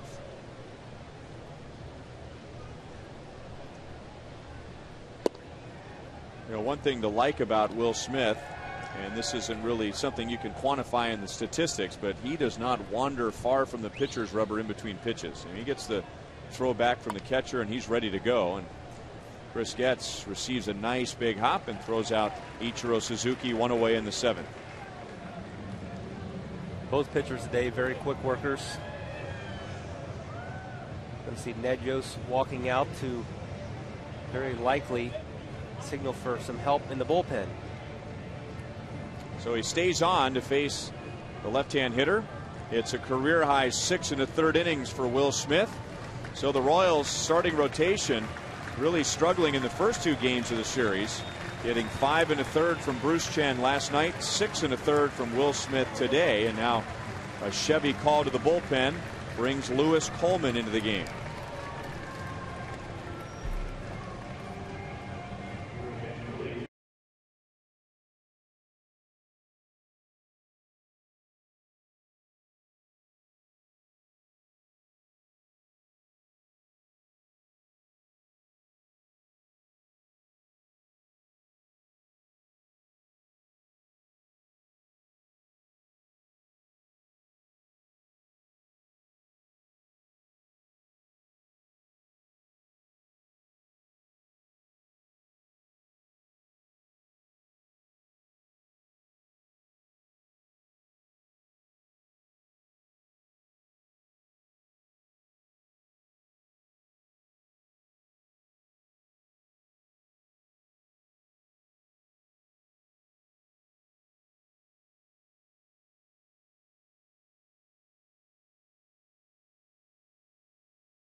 And acknowledging Will Smith for his hard work on a hot day in Kansas City. Will Smith goes a career high 6 1/3 innings. Today is a Frenchie Quarter Thursday, and you can join your fellow Royals fans and support Jeff Francoeur in his fan seating section. Maybe we'll see him later for defense today. $21 gets you a seat out there, as well as a limited edition Frenchie Quarter t-shirt and Mardi Gras beads. And the next Frenchie Quarter is coming up on August 2nd.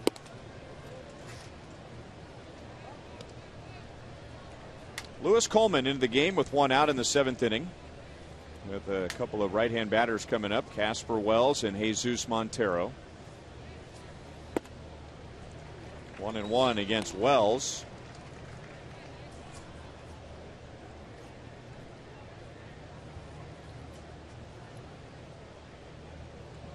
Royals were well represented by Louisiana State during this homestand when Ryan Verdugo made the start. Verdugo and Coleman were teammates for 1 year at Louisiana State. And for the Mariners, their second baseman Dustin Ackley and their third baseman Kyle Seager, they were teammates in college at North Carolina.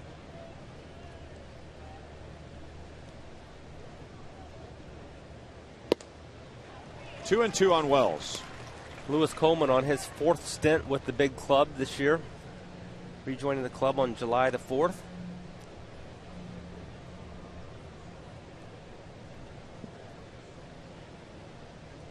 Charlie Furbush, Seattle Mariners left-handed reliever, also pitched for Louisiana State, but he faced only one batter in this series and then left with tightness in his left triceps and went on the disabled list. So an LSU Tiger reunion with teams from the state of Washington and Missouri.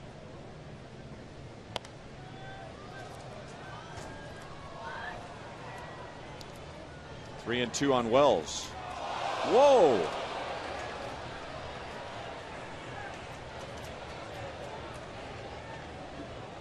That father was trying to do everything he could to get a souvenir for his son. Lost his balance, and now that looks a lot worse than it actually was. The little boy, thankfully, he fell down to the ground, and his dad fell on the seat.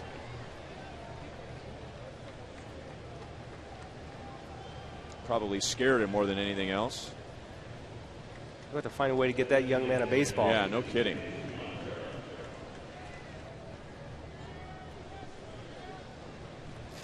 Do we have one up here in the booth?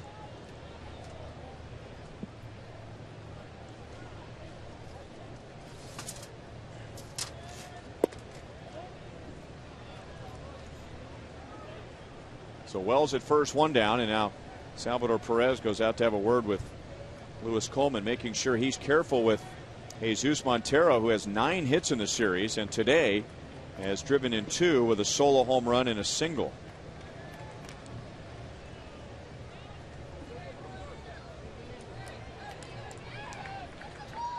Oh, there we go. That ball that bounced away to another fan. He just gave it to that father, who tips his cap with a nice gesture, and in the end, that little Royals fan is going to get himself a souvenir baseball. Glad to see everyone's all right.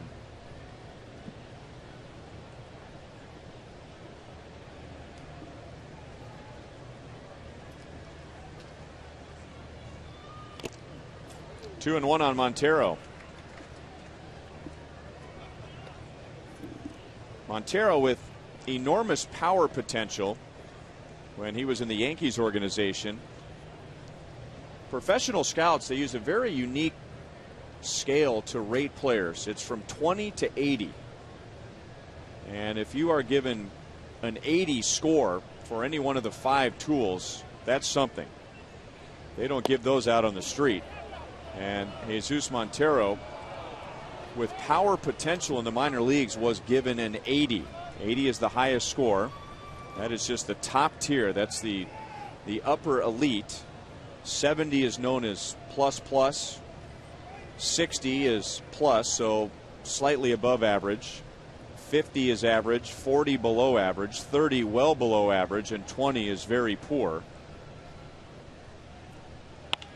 And Montero showing off some of that power into the left field corner, and it just barely stays in. It hit the screen above the padding.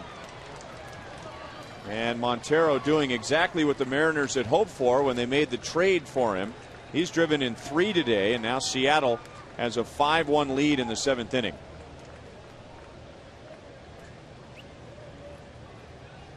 Jesus Montero has not missed many mistakes the Royals pitchers have made in this series. You'll see this ball tails back in, middle part of the plate, inside, about bell tie, right off the screen, and the ball comes back in quite a far distance here for Alex. And our AT&T Uverse reverse replays, and this is what Montero has done today. Starts things off with a home run earlier in the game. 2nd inning for him. Going to have a single in the hole, drive in another run. And then the double off the screen. 3 hits today, 10 in the series. And another pitching change for the Royals as Montero knocks Coleman out. And Francisco Bueno was called up yesterday is our Chevy call to the bullpen.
Very symbolic of the Mariners coming into the series. The Mariners weren't doing much on offense, and he wasn't doing much on offense, batting at just .242, but he has 10 hits in the series with the Royals, 7 RBIs, and now Francisco Bueno comes on for the first time since being recalled yesterday, and he'll get a left-hand hitter in Kyle Seager, and he grounds it out to Escobar. Montero goes to third. 2 outs. Seager's 1 for 4. Bueno had the opportunity to pitch twice in his first stint with the Royals prior to being sent down. Coming back now for the second time. 2.88 ERA and 31 outings for the Omaha Storm Chasers.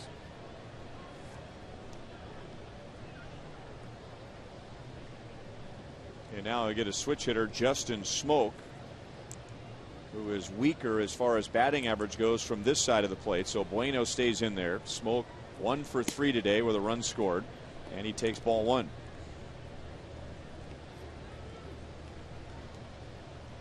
Bueno replacing Ryan Verdugo on the roster, and then the Royals made another move today, activating Will Smith, bringing him up from AAA, and Vin Mazzaro was sent to the Storm Chasers.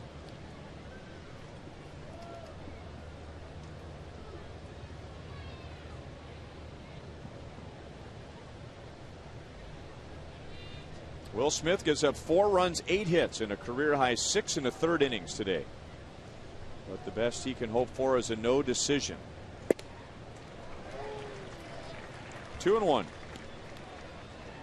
The way things went in the second inning for Will Smith, it was nice to see him be able to last into the 7th inning, going 6 1/3 innings. Certainly saved his bullpen.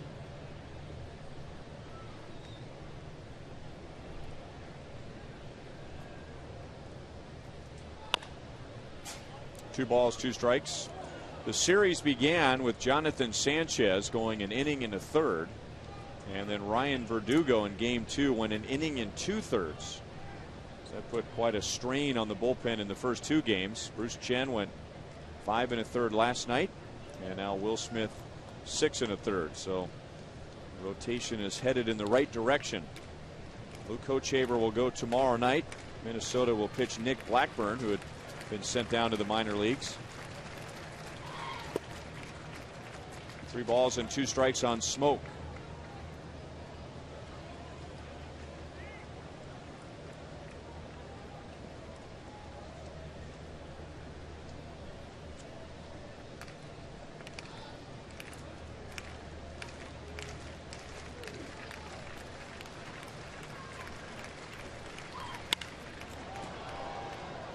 left center field. It will carry with the heat, but not quite to the warning track as Dyson makes the play. Seattle adds a run in the 7th. Stretch time at Kauffman Stadium.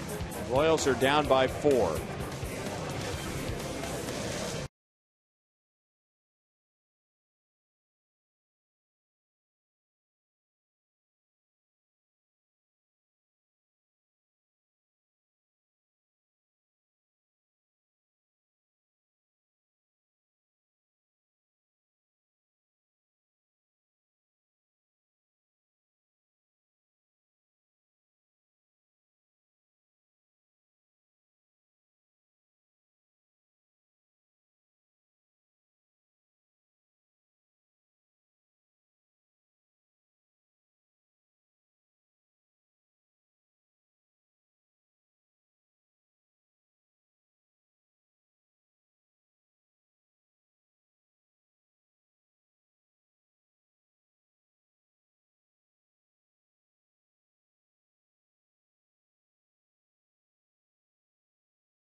And that wind helping out a little bit, at least moving the air around, with temperature at 103 degrees in Kansas City today. And Royals going up against a hot pitcher in Felix Hernandez, who shut out Texas on Saturday, his second shutout in 4 starts.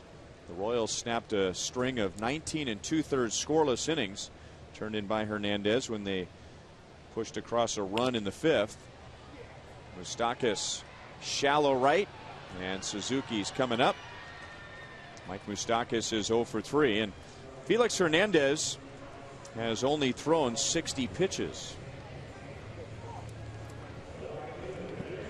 He's been more of a contact pitcher today. He's gotten a couple of big double plays. He has only struck out 2, which is a bit odd for a pitcher of his style, because not only is he typically a strikeout pitcher, but this year he leads the American League in strikeouts. You're right. He has pitched to contact much more frequently today than what we're used to seeing from him, but no stranger to the strikeouts with 142 on top of the American League.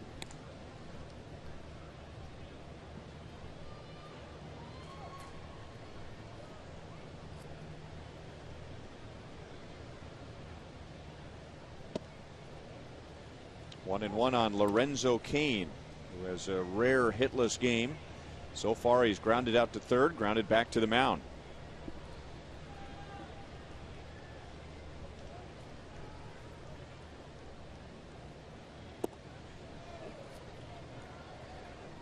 One and two. You know, getting back to the lack of strikeouts, I can think of games where Felix Hernandez has pitched, and if he's gotten into trouble, which doesn't happen very often, he can reach back and get a strikeout. But today, the key for him in the first 2 innings was getting a ground ball and a double play. Got Butler in the first and Getz in the second. Cain somehow made contact with that pitch, and he golfs it out to third base. Seager throws him out, 2 away. All right, let's answer our AT&T trivia question for today. Billy Butler with a game-winning RBI last night with the walk-off home run, who holds the Royals record for most game-winning RBIs in a single season. Danny Tartable. That was the bull. The bull. Well, you talk about reaching up and pulling one out of the sky.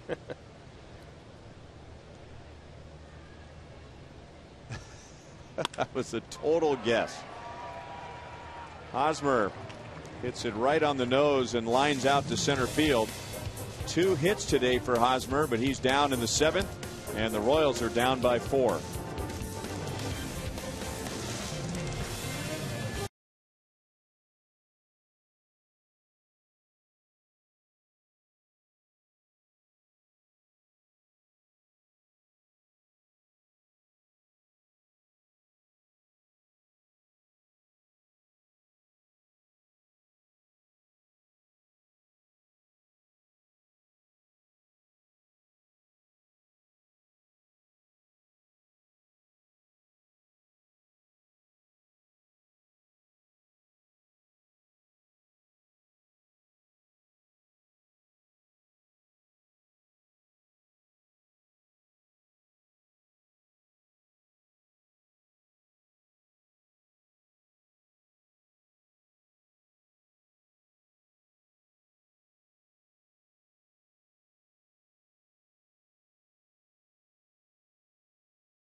Shot here is a shot of scores around the league brought to you by Panera. Ubaldo Jimenez, last 3 starts, 8 earned runs, 5 earned runs, and 5 more today.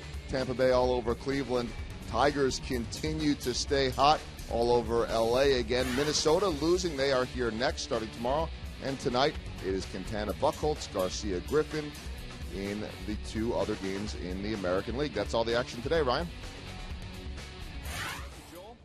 As Francisco Bueno starts the 8th inning. Got the final 2 outs of the 7th. John Jaso, Michael Saunders, and Brendan Ryan coming up in the 8th inning. Seattle scored 3 in the 2nd, 1 in the 5th. Those runs charged to Will Smith, who went a career high 6 1/3 innings.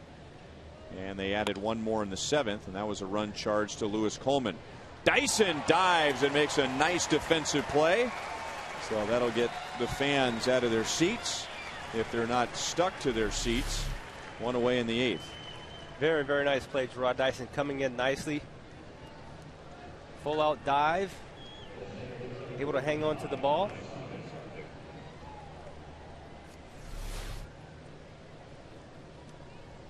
You know, just watching him dive and looking at the grass, we really have to give some credit to Trevor Vance and his crew. You would never know, unless you look up on the grass hill beyond the ballpark, that we are going through quite a drought. Kauffman Stadium as beautiful as ever. 2 quick outs for Bueno and 2 outs to center field. Let's take a look at some of the standings and begin in the Central Division as the White Sox continue to impress. 9 games above 500. Detroit starting to warm up, and I think everybody expected at some point they would go on a run. They have passed Cleveland, and the Tigers have won 8 of their last 10. Seattle in last place in their division, and the Angels have really turned their season around in the West, but Texas just keeps on winning. They do, and that pitching staff that the Angels have, we knew that they were going to be contenders, and they started out in the hole, but they've certainly made a charge. And then the East, always a strong division, and particularly strong when you consider the last place team in the East is only 2 games below 500. And so much for the Yankees being an old team that just doesn't have enough firepower. They have a 10-game lead, and that's the biggest lead in any division in the major leagues, and they've continued to win despite injuries to CC Sabathia, who went on the disabled list. Michael Pineda, whom they got from the Mariners in the trade for Jesus Montero, didn't throw a pitch for them. He had shoulder surgery, and Andy Pettit broke his ankle. Mariano Rivera is done for the year. They have found a way to recover from those setbacks. Sicily has been bueno for the Royals today. He's faced 5 and retired 5.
Eighth inning, Mariners trying to take 3 out of 4 from the Royals, pitching behind the contact pitcher version of Felix Hernandez. He must have come in with a game plan today with 100+ degree temperatures, thinking I'm going to try to do this thing the smart way.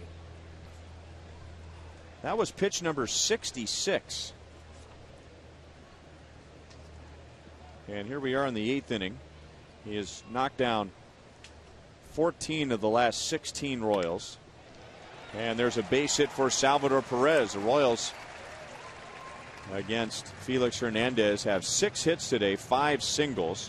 The one extra base hit turned into a run, and that was Hosmer's double in the 5th inning, and he eventually scored on Chris Getz's base hit. With Salvador Perez go the other way, collect his 2nd hit of the day, base hit to right.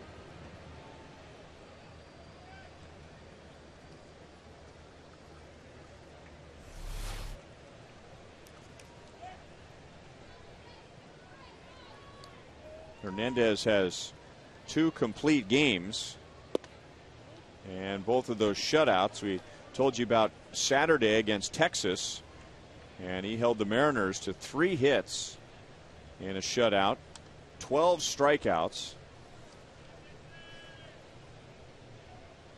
And against Boston on June 28th at Safeco Field, he struck out 13 in a 5-hit shutout.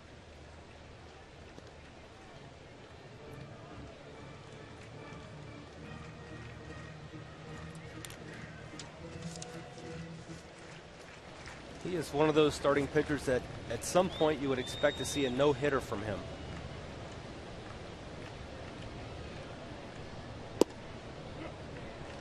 Two and one on Getz. Now you look at his numbers, and if you want to find a blemish, boy, you really have to look. Opponent's batting average .241, so he doesn't even come close to giving up a hit per inning pitched. He's allowed 9 home runs in about 140 innings. He doesn't walk many, none today, and he leads the league in strikeouts, even though he has struck out only 2 Royals today. He has the 2nd most innings pitched in the American League. Other than that, he's not very good.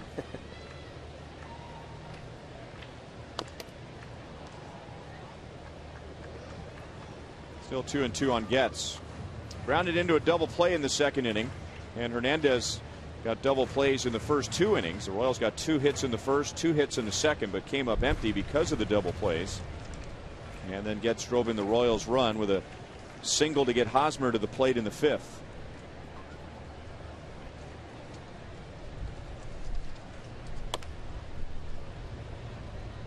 Foul again, 2 balls, 2 strikes. Before Freddie Garcia signed, before Felix Hernandez signed with the Seattle Mariners, there was a lot of discussion on which team he was going to sign with, and Freddie Garcia was playing for the Mariners at the time, and that was like his boyhood idol, so that had a big factor on his ability to sign with the Mariners, and the Mariners certainly happy to have had Freddie Garcia on their roster at that time.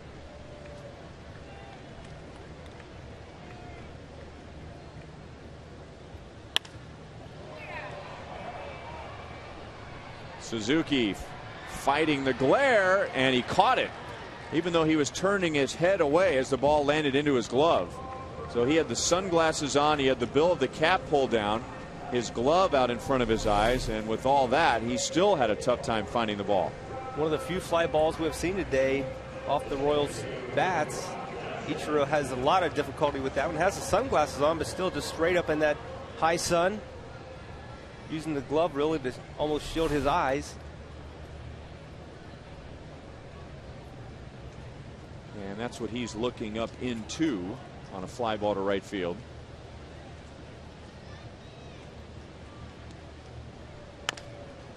Dyson rolls it through the right side. Gerard is 1 for 3. Perez holds at second base.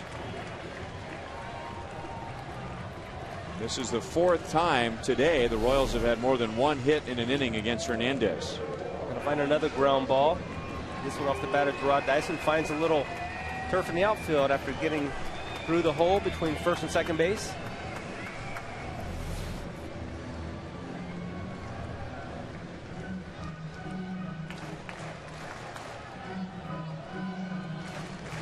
And not only does Felix Hernandez have a low pitch count at 75, 56 strikes and only 19 balls. Wow.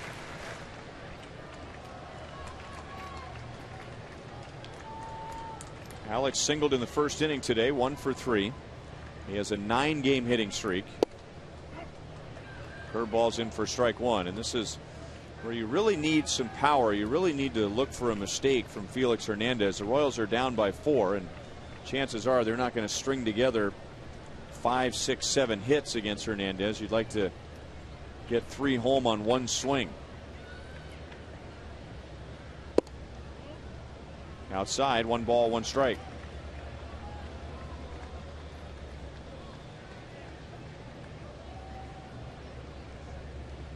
Alex is batting at .292.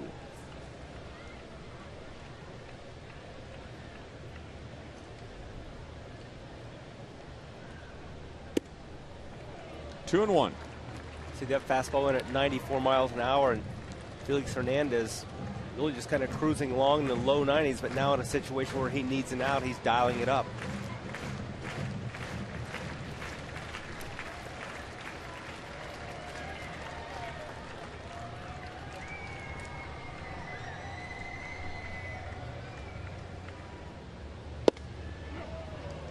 Alex triggered but didn't swing, and it's 2 and 2.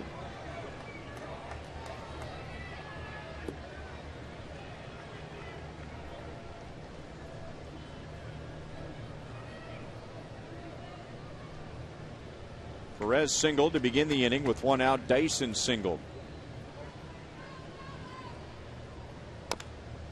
Fouled it off of his foot.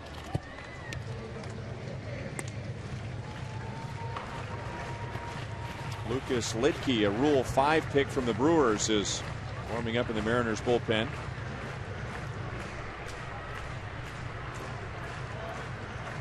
Hernandez is at 80 pitches. And this is the longest inning he's had as far as pitches in an inning, and it's only 15. Look at that. He's had 9 or fewer pitches in an inning today 4 times. Well, that's an amazing amount of pitches for a pitcher like him who has the ability to get the strikeout. 3 balls, 2 strikes. And we go back to what we were talking about early when Will Smith was out there, that you can look up at Felix Hernandez and you see that he has 81 pitches. Well, that's what the pitch count says, but how does he feel pitching on a hot day? 103 degrees in Kansas City. In and out of the glove of Jaso, and Alex is still alive.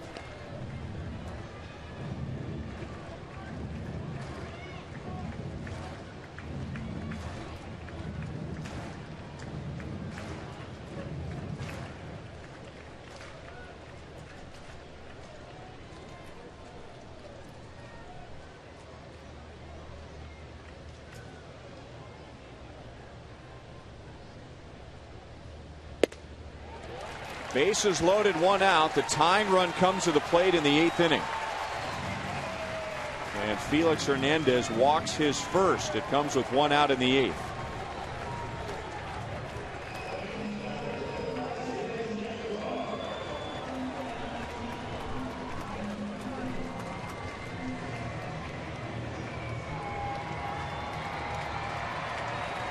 And Hernandez will get fellow Venezuelan Alcides Escobar. He had a solid base hit to left in the first inning.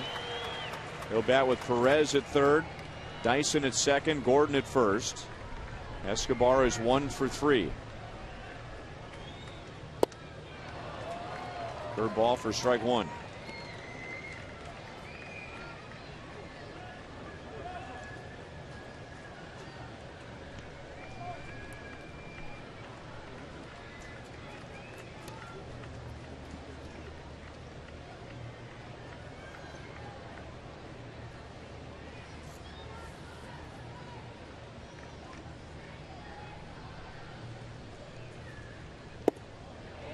One ball, one strike. A 20 pitch inning for Hernandez.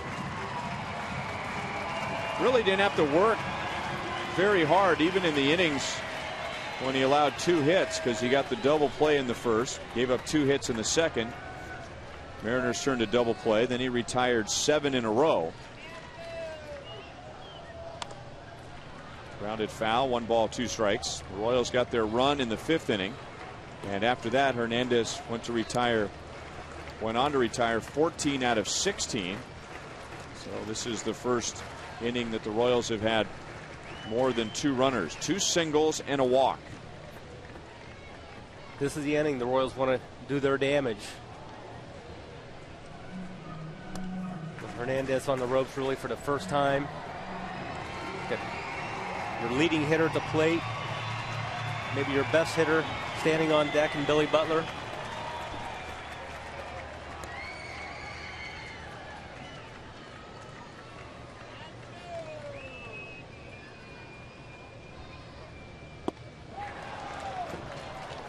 .91 miles an hour with some movement, and Escobar strikes out. So that was almost like an in-between pitch, wasn't it? I mean, it wasn't his best fastball, and it was too hard to be a change.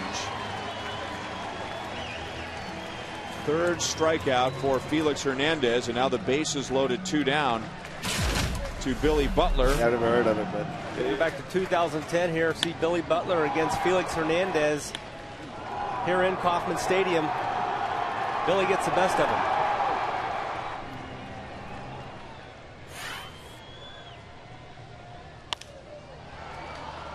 Pretty good swing and fouled it away.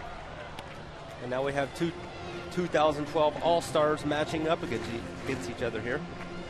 And Hernandez 3 times today has gotten Billy to roll out to the shortstop Ryan. Billy now 4 out of 17 against Hernandez with that home run.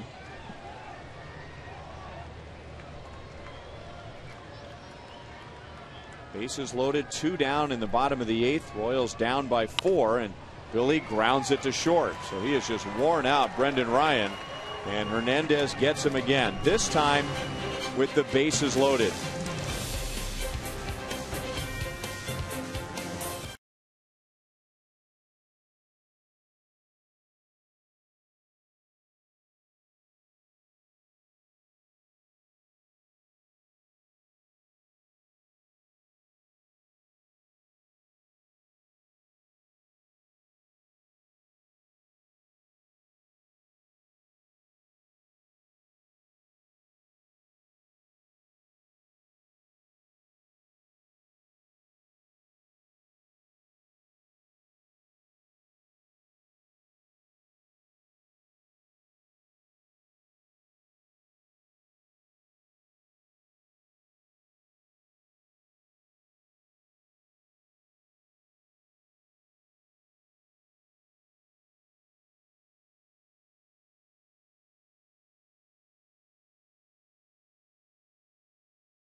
Like today, Rivals Sports Bar out in right field.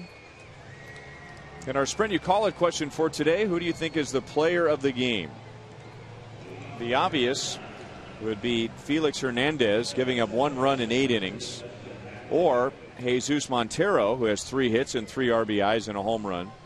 Maybe less obvious would be Will Smith, and just giving the Royals some innings today with a career high 6 1/3. Or Eric Hosmer, moving down to the number 6 spot in the batting order, and he has responded today with a single, a double, and a line out to center field. Francisco Bueno staying in for the top of the 9th inning. He has faced 5 and retired 5, going back to the final 2 outs of the 7th.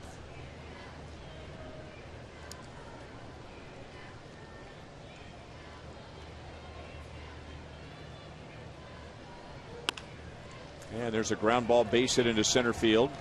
Ackley has his first hit, and it's the 2nd time he's been on base.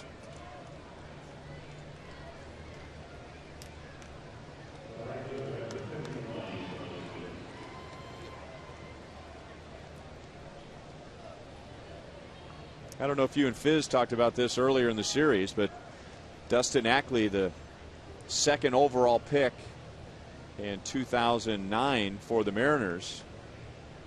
Nobody knows that outside of Seattle, but I think everybody remembers who the 1st overall pick was that year, and that was Steven Strasburg.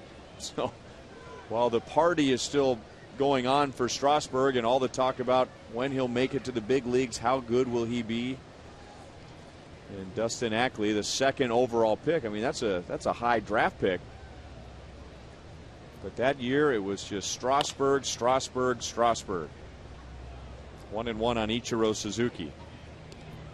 Going to be an interesting setup for him coming here with maybe his innings limit coming up in the Nationals, maybe considering shutting him down. Washington still leading the East by 4.5 games over Atlanta. They have the best record in the National League, the Washington Nationals. Suzuki goes the other way, gets it in between 3rd and short. So the Mariners trying to add on in the 9th inning. Runners at 1st and 2nd with nobody out. Well, we'll see some swings from Ichiro that looks like maybe his best days are behind him, and then we see the normal Ichiro, the guy that just seems to almost throw the ball into the outfield at will.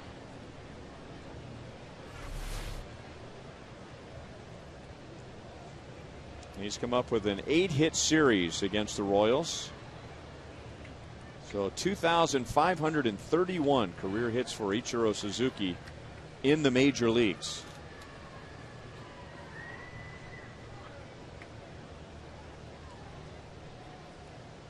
Casper Wells has walked twice. He's scored a run. He has driven in 7 in this Royals Mariners series with a couple of home runs. He's also struck out 6 times.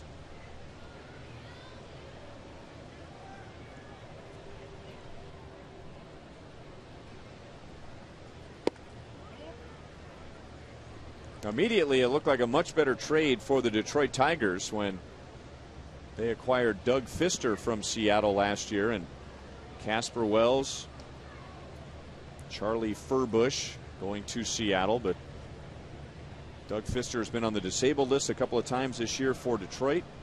We'll see how he does in the 2nd half. And Casper Wells, who had some big power numbers in the minor leagues in the Tigers system, is now settling in as the Mariners' number 3 hitter. Hits it out to right center. Kane gets behind it. Ackley will tag up, and he'll move to 3rd base. Runners at the corners with 1 out.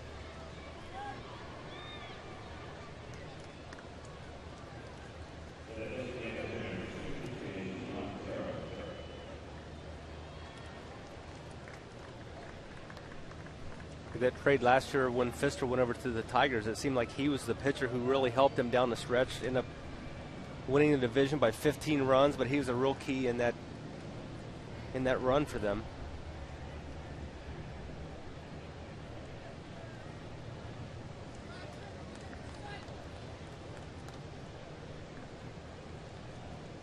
And now let's see if Bueno has an answer for Jesus Montero.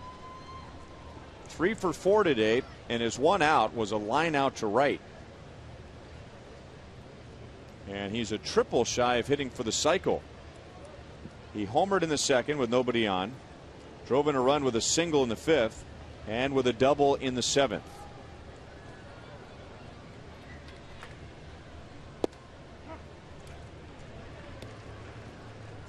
He does not have a triple so far this year. He also does not have a triple in the major leagues. He did get 18 games worth of experience with the Yankees last year, hitting .328.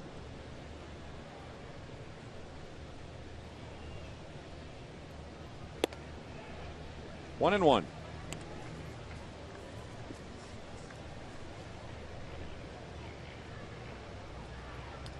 Looking at the Mariners' last hitter hitting for the cycle, 2008, Adrian Beltre. That seems relatively recent compared to the Royals.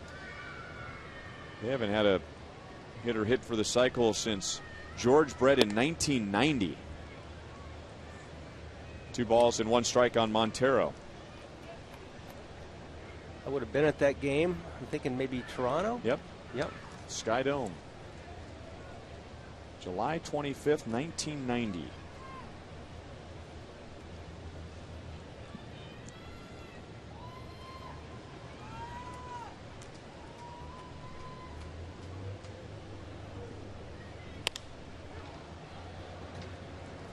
Right to Dyson in center. The wind grabs it. There's a bit of a crosswind. Dyson makes the catch. Ackley down the line. The throw is cut off. And Seattle adds a run in the ninth. They lead 6-1. And Jesus Montero has driven in 4 runs today.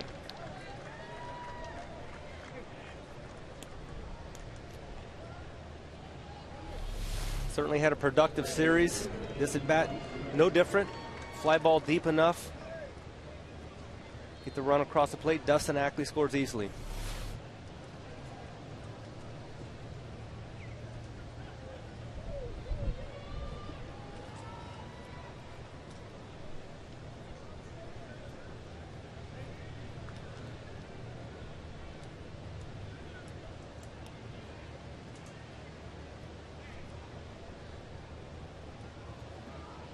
Kyle Seager is 1 for 4.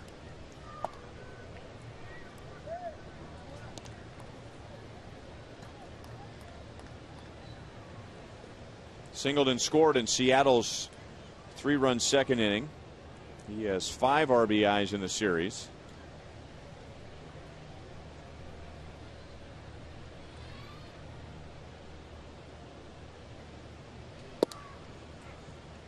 Doesn't seem like it in this series, the way the Mariners have hit the ball, but offensively it's been another disappointing year for them, and some individuals have struggled. Dustin Ackley in his second year, he was the Mariners Player of the Year last year. He struggled. Jesus Montero, and again, we couldn't tell by today or this series, but he hasn't hit the way the Mariners had hoped. Justin Smoke is still hitting right around 200, but Kyle Seager has been a pleasant surprise. He thought that was a foul ball, but Hosmer handles it right on the bag. The Mariners had a run in the 9th inning, and now the Royals need 5 in the bottom of the 9th, as Felix Hernandez will be done after 8 innings.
Welcome back to Kauffman Stadium. Mariners lead the Royals 6-1. Good for those fans hanging out there in the heat. They can come cool off with us at Rivals after the game, where Jeff Montgomery and I will be breaking this one down. We'll talk about the dominating performance of Felix Hernandez. Not a bad job out there by Will Smith. And we'll start to get you ready for a 3-game set between the Royals and the Twins. That and much more coming up after the game on Boulevard Royals Live. Ryan? All right, thank you, Joel. Minnesota lost today to Baltimore 4-3, so they're getting ready to head to Kansas City. Royals will be sticking around for that 3-game series. Here's our Sprint You Call It question results. No surprise, Felix Hernandez, 8 innings, 1 run, is the player of the game, but he will not attempt to go the distance after 89 pitches, and the temperature varying anywhere from 98 degrees at first pitch to 103. He'll hand it off to lefty Lucas Litke, with the Royals having some left-hand bats coming up. Mike Moustakas, right-hand hitting Lorenzo Cain, and then Eric Hosmer. Seattle flies from here to St. Petersburg to take on the Rays, and then they will fly back home. That's a 6-hour flight from Tampa, Florida, back to Seattle, Washington. Or as somebody with the Mariners told me, it is a 2-movie flight. We made that trip from Florida to Seattle, I believe, to open a season one year, and it's quite a long trip. Yeah, it's not right around the corner, that's for sure. Mike Moustakas 0 for 4 today as he flies out against Litke.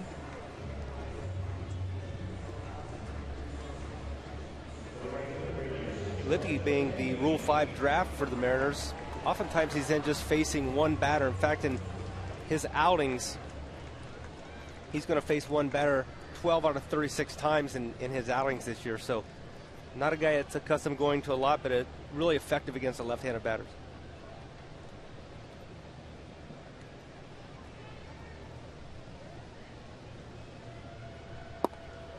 Ball one down and away to Cain.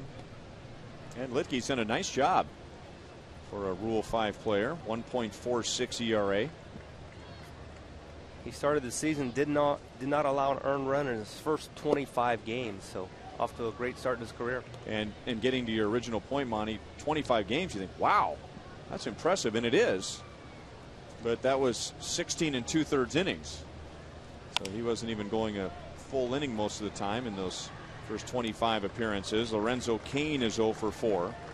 The Royals 3, 4, and 5 hitters today, went a combined 0 for 16.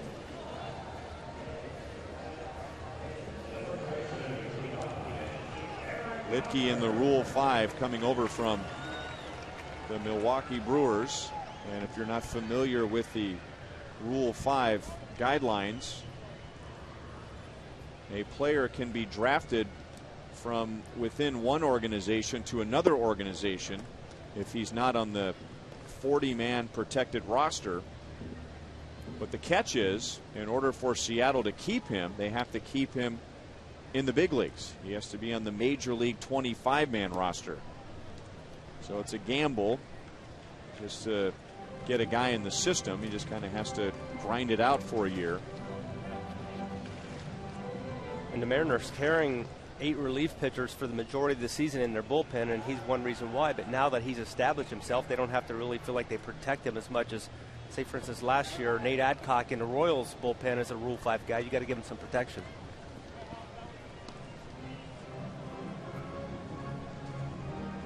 Well, it hasn't been a good day at the plate for the Royals, but it's been a step forward for Eric Hosmer.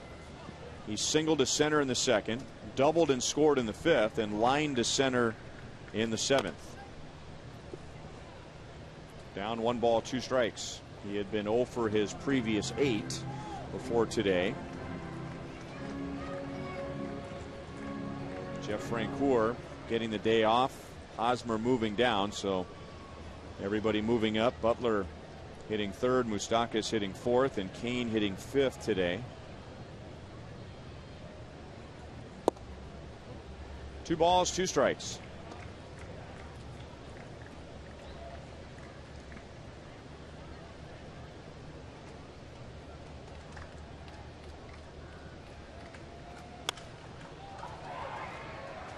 into the left field corner, and that'll be out of play. Another highlight for Lidke is he was part of Major League history. Back on June the 8th, the Mariners no-hit the Dodgers. But Kevin Millwood had to come out early because of an injury. And then 5 relievers appeared in the game, including Lidke. It was a 6-pitcher no-hitter. Second time that's been done. The Astros did it to the Yankees in 2003. Just missed. 3 balls, 2 strikes. So the Mariners have pitched a no-hitter. They've also been victim of one, and that was the perfect game thrown by Philip Umber.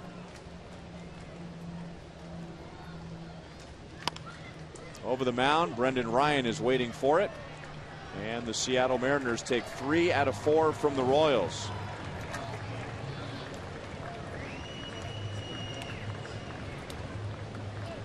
Big game for Jesus Montero. He drives in 4. Felix Hernandez pitches 8. And Seattle wins today 6-1. We'll be right back.